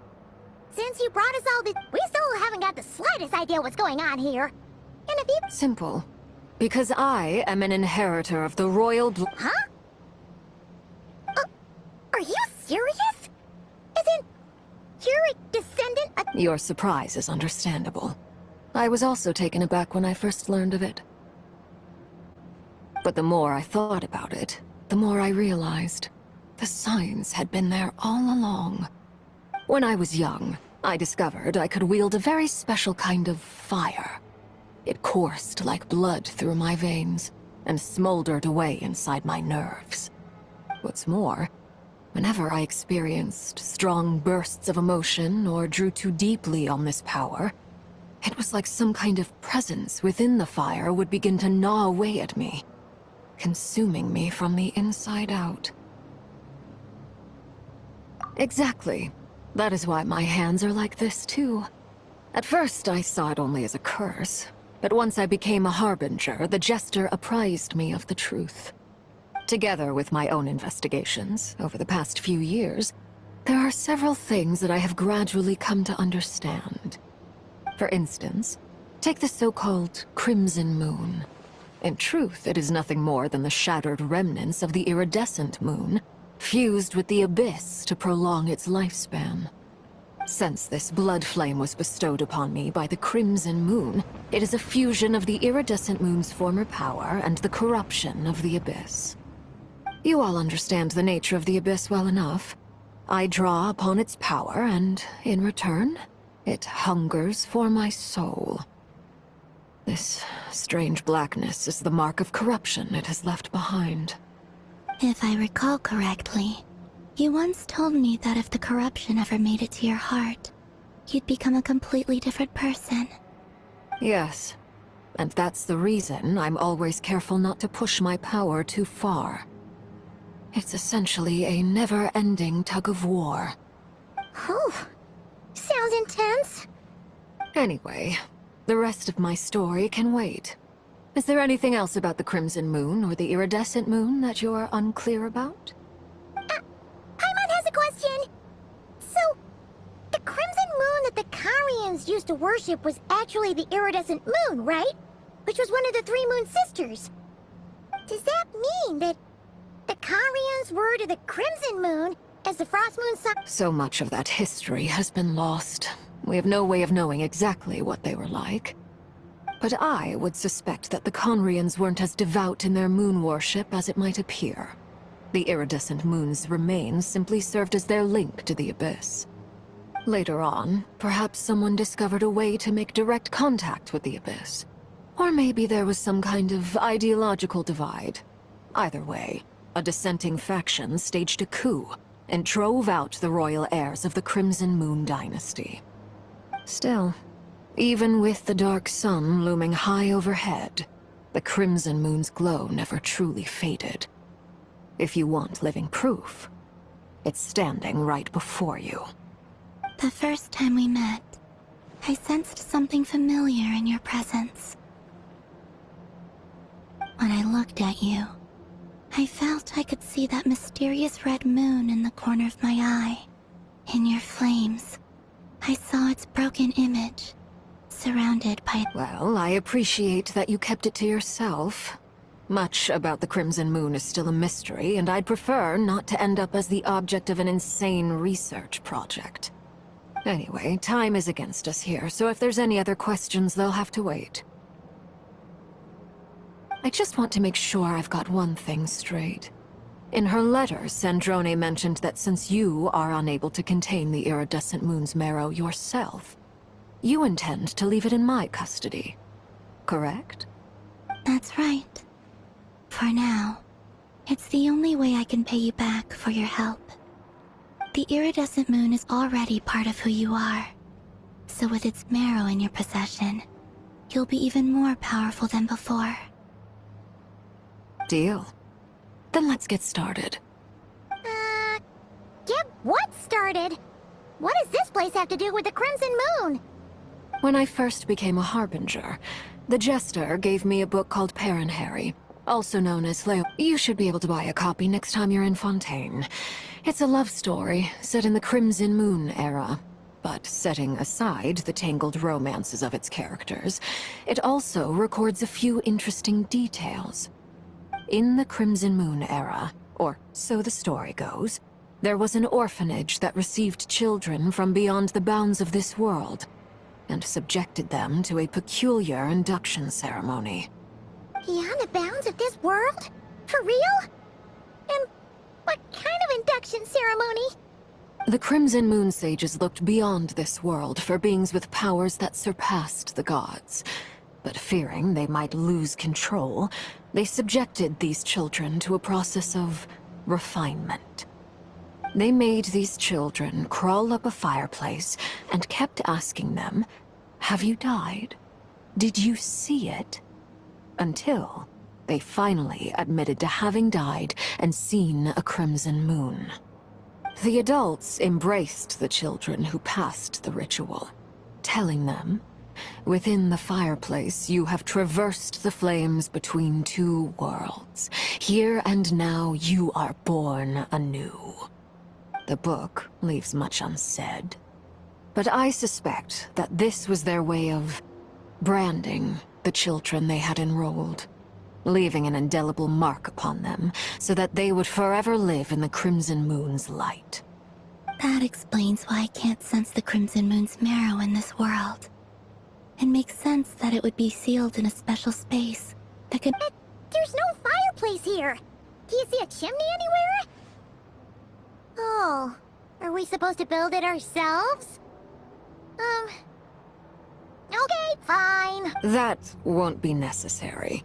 The fireplace is purely symbolic. The key to the ritual is crossing the flames between two worlds.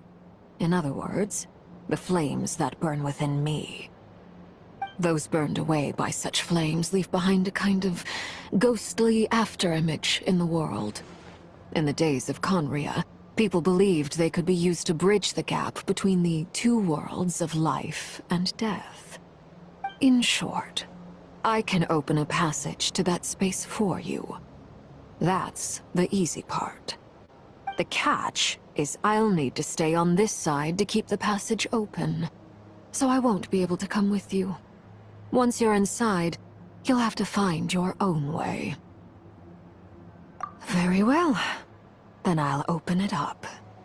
Traveler, spare me a little more moonlight if you would. I may need it.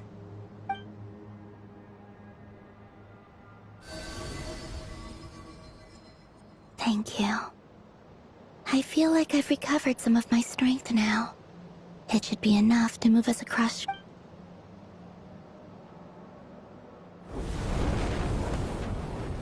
Mistress of the seven hues of ages past, great mother of the present, crimson-clad sovereign of the two realms, by fire severed, by fire renewed, I offer myself now and beseech your descent.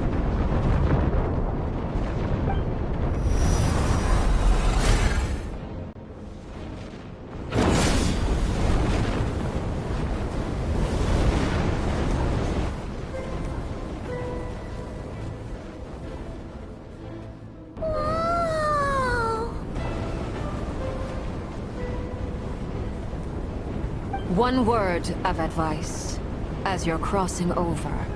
No matter what voices you hear, do not answer. Got it! I sense a sinister gloom inside, but also the familiar light of the moon. I feel that I am about to meet an old friend who has changed beyond all recognition.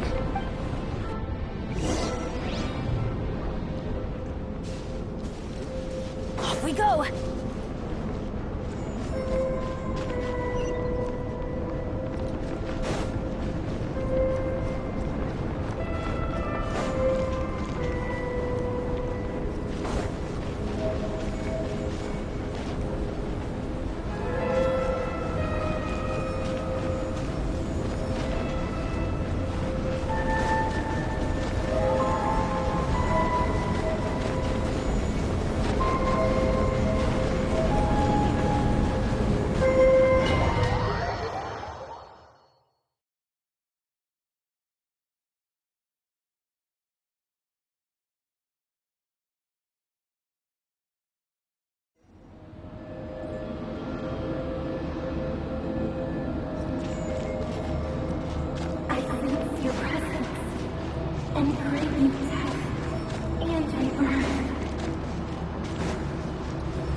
Quit following me.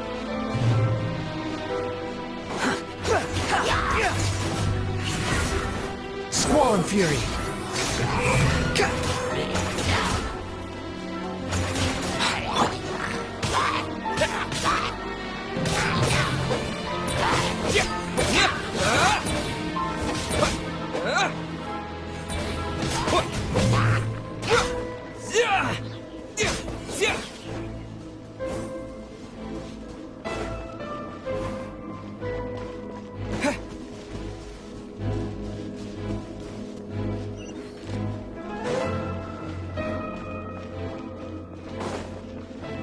Just like I thought. It was only a facade.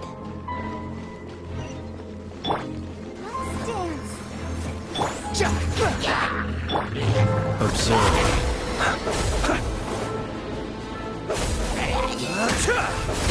Be silent.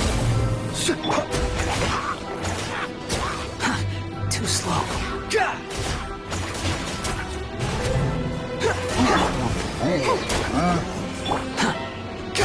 Behold!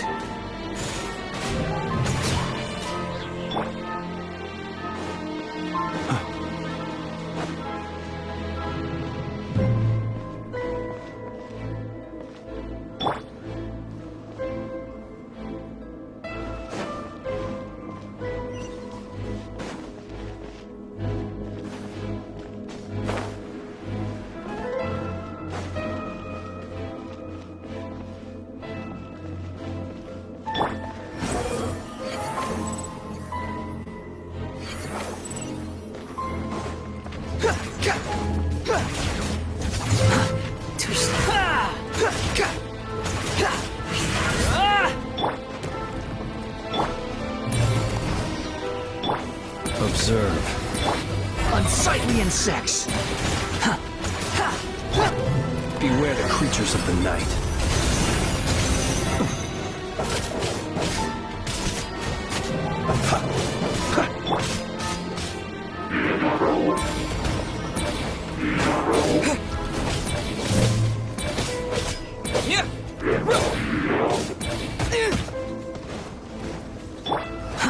Too slow.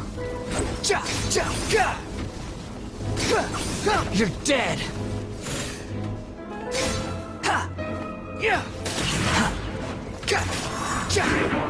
Go for...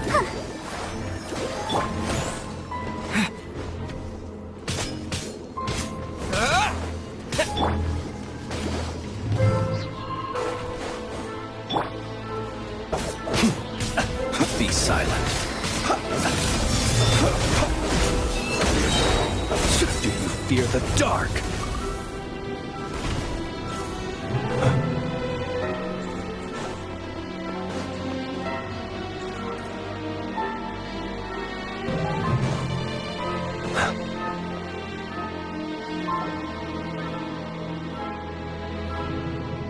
Huh? Huh? For real?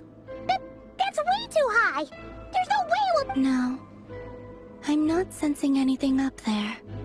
It's coming from under the mountain. Let's see... Ah! There's some kind of weird shadow over the water! Wait, see that? Looks like a mechanism of some sort. Let's...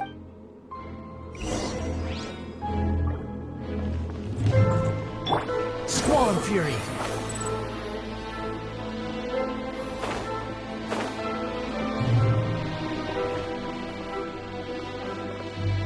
The wind rises.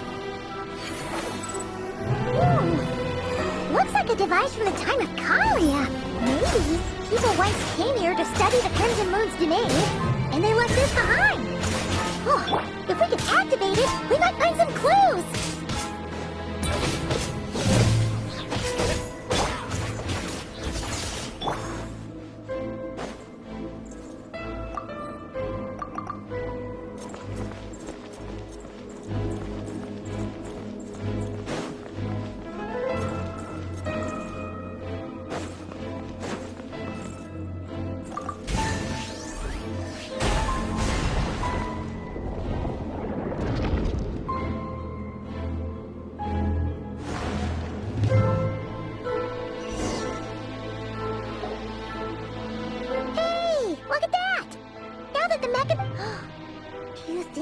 mechanisms might be the key. Felindis, we'll leave the rest of the research in... I hope this isn't ruining date night.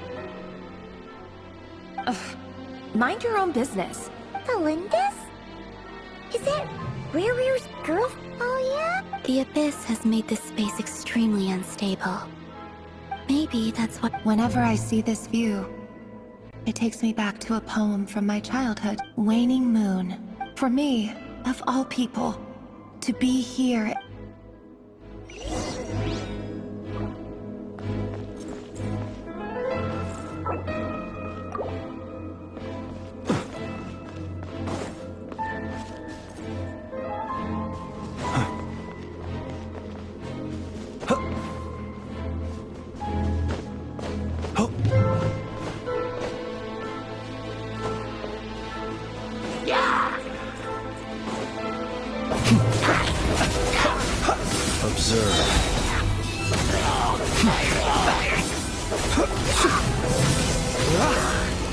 Be silent. Steady now. Observe. Wretched vermin!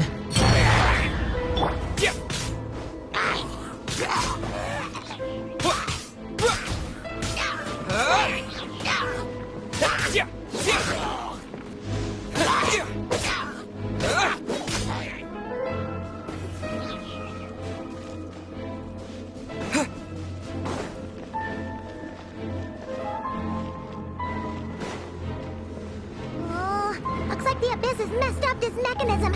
We need to find a way to get it working again. Let's see if there are any other devices nearby.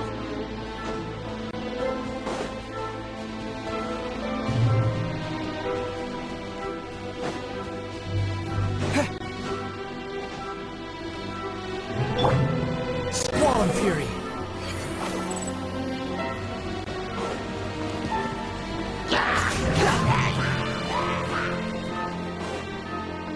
Behold! Too slow.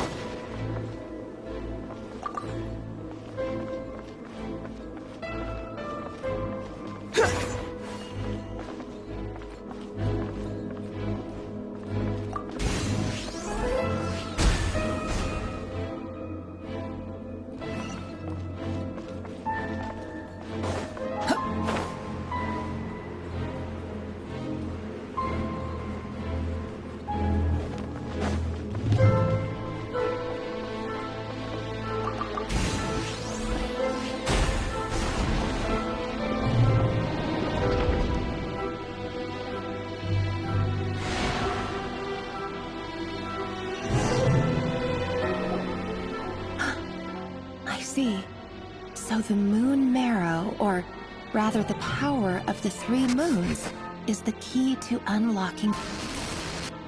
If it really does exist, then maybe this madness can finally be put to an end.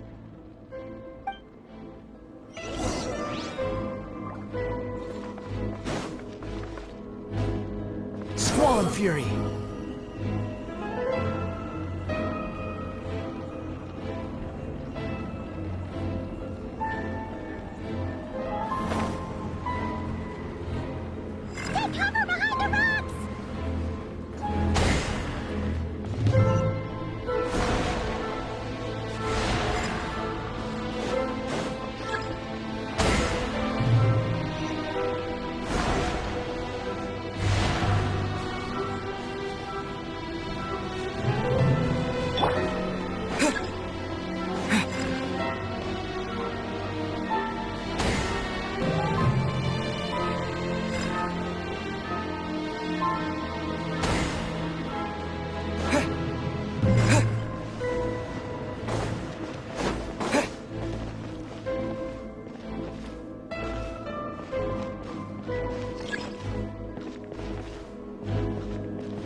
With the abyss in... Oh, Rerir. With every step you take, you're drifting further from what you truly desire. But you're not the root of the problem. Ever since that outsider set foot in Conria, if only I could get my hands on that outside...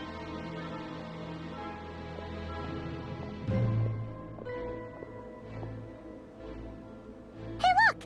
The moon's reflection is back to normal! Elendis' voice mentioned a chamber with the moon marrow. Do you think maybe it's hidden in the moon's reflection? It must be. For within it, I sense the fragile aura of a dying soul. Then there's no time to lose! Let's go!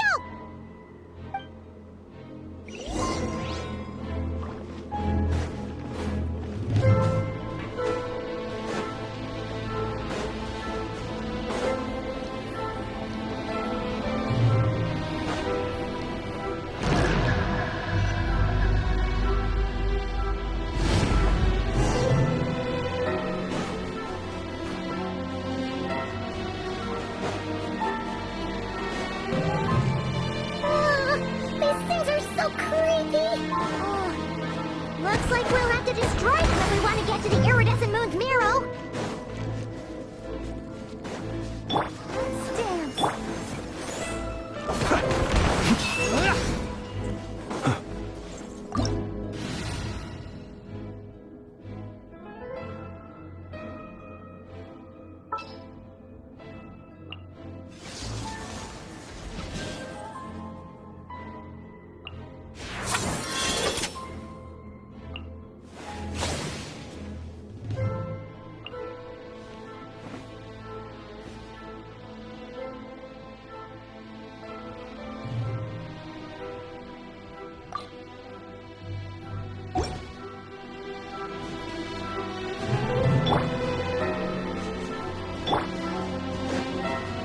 The iridescent moon's marrow! Oh, but we'll need to destroy these things before we can reach it!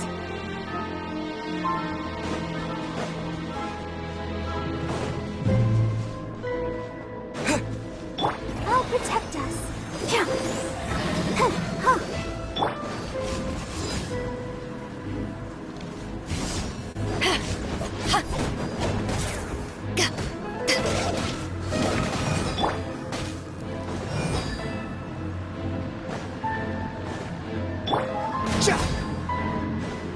Behold!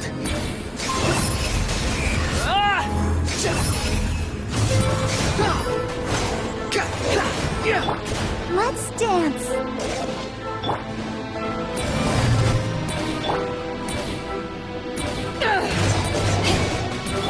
Come on! We can do it!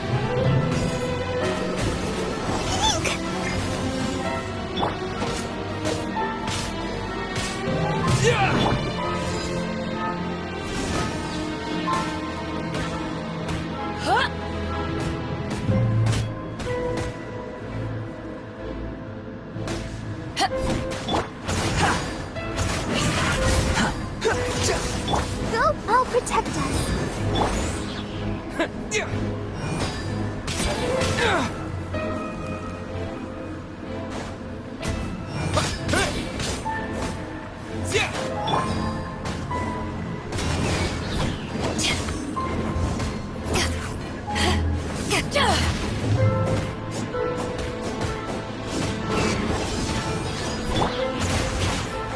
Follow me.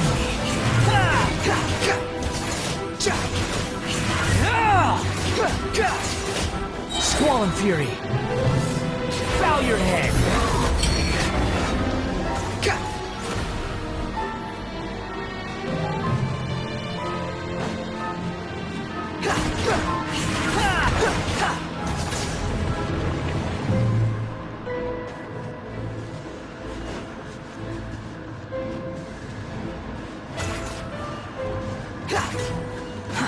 Too slow.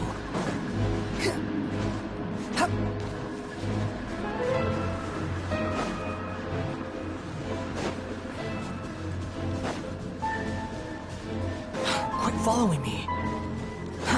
Too slow.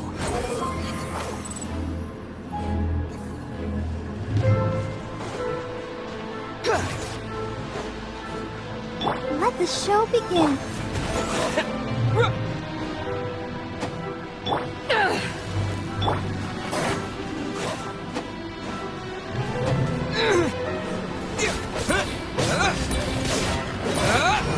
Behold! Power that ended Python!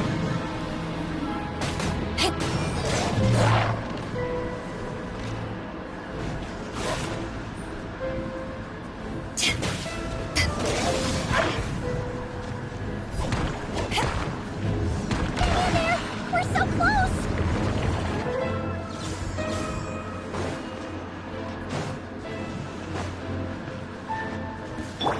I'll protect us.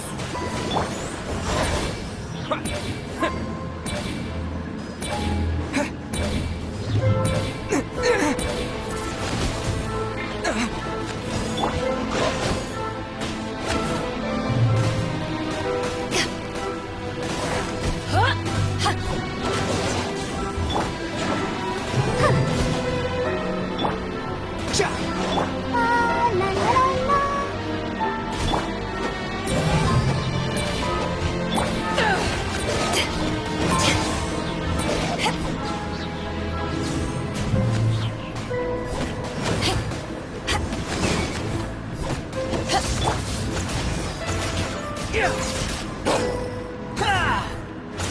Squall and Fury!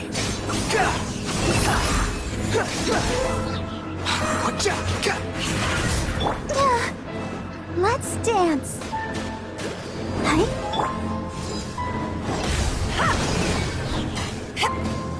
To ashes!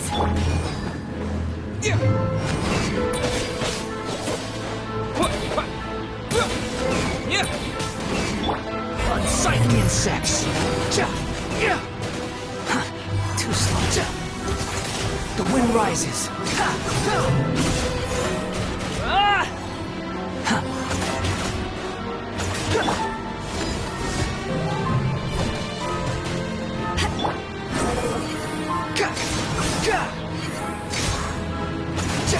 Let the show begin.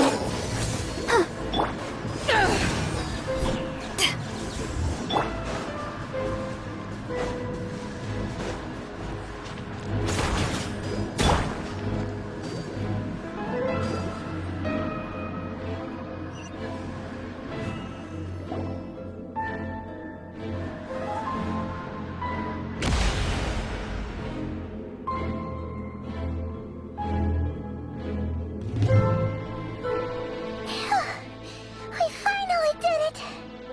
The iridescent moon's marrow. Still burning away like an If we can purify the abyssal power within...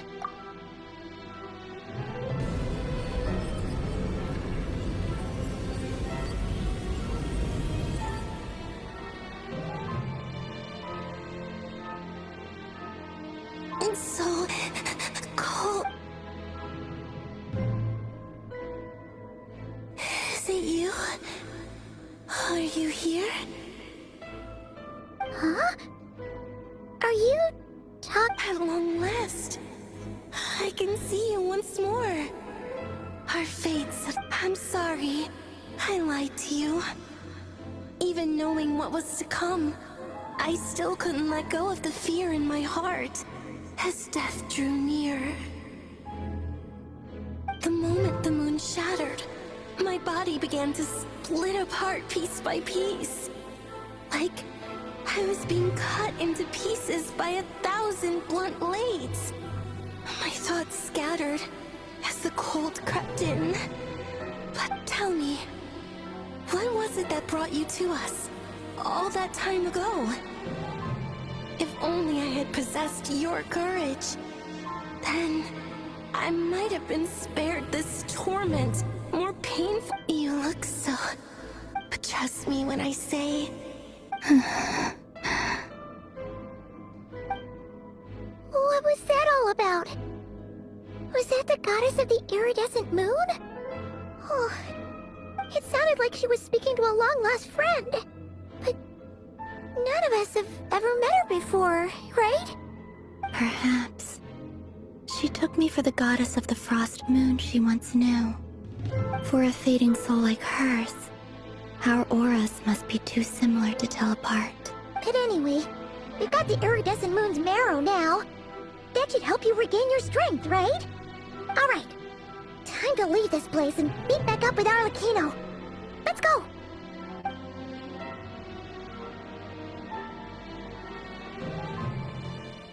That's odd. This place looks different than when we came in. Waning moon, Huh? oh lifeless damsel. Oh.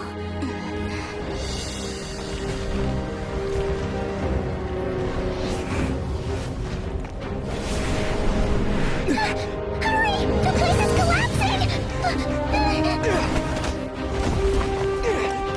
It wants to trap us here. Who's it? The Abyss? Now we've taken the moon marrow. All that's left here is a dark will. It will show us no mercy.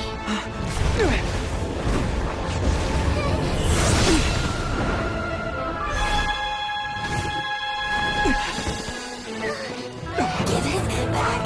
The crimson moons! My marrow! My heart!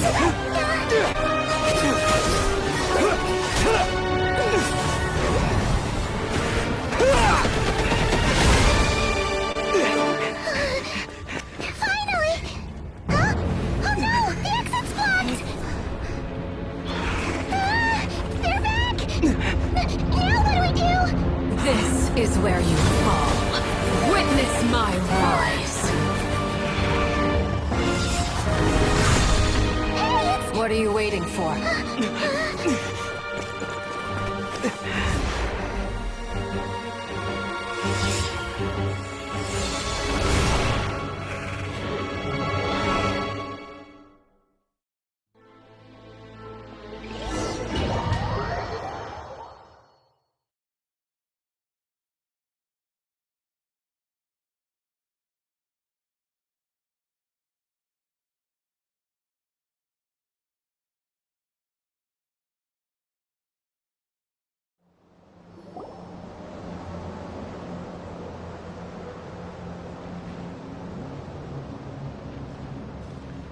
Oh, we made it! Was that you, Arlecchino? Did you save us? Wait, your hands! They're... Oh, this? Don't worry. It's a small price to pay. The Abyss wanted to trap you inside, and I defied its will by bringing you out. No wonder it's a little angry. No. I have paid the price, albeit a small one, and it cannot be undone. My hands have already fused with the Abyss. Purification would simply destroy whatever's left of them. But surely... Oh... We're so sorry, Arlecchino. Paimon can't believe... As much as I'd like to call it a favor, the truth is I was simply holding up my end of the deal. Well? Yes, you did your part. And as promised, I will leave the iridescent moon's marrow in your care. From this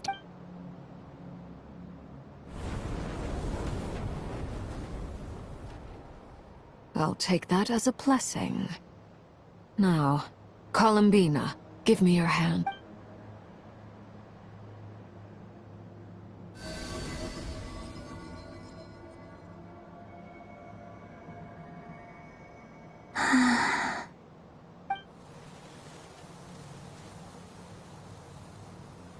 Feeling stronger?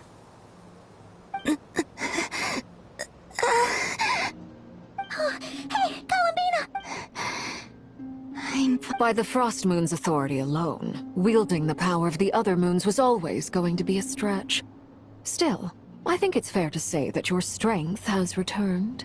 At least to the level it was at as Third Harbinger. It's still not enough. There's no way I can hope to challenge Rayrear like this. Just one more ray of moonlight, if you would. It's okay.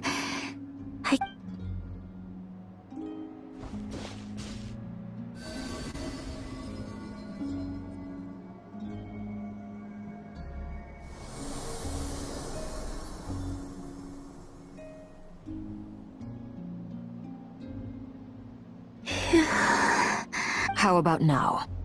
Fighting fit? At the very least, I won't have to stay hidden like before. I want to see him gone from Not Cry. The Rayhir of Solnari and his wild hunt must be sent back where they belong. Well, it's good to have something to aim for. You certainly seem more alive now. When I first met you, you didn't strike me as a ray of moonlight. More like, but now, you're full of vitality. Just like the frost moon, once the brightest of them all. Thank you. Look after yourself too, Arlecchino.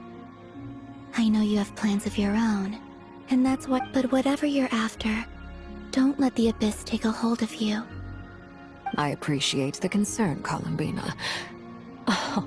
Although perhaps it's time you took a new name. A new name? Kutar, the Moon Maiden, Columbina. They're nothing more than code names. They describe who she is. We often use code names in the House of the Hearth, too. But it's knowing your real name that keeps you grounded. All I'll say is this. What? All right. That's it from me. You're the best! I appreciate the gesture.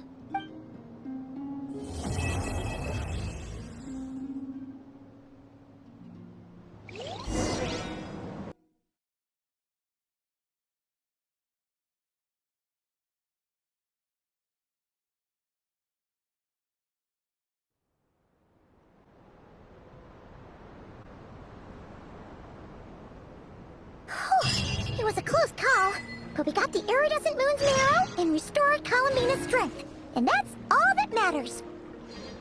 In other words...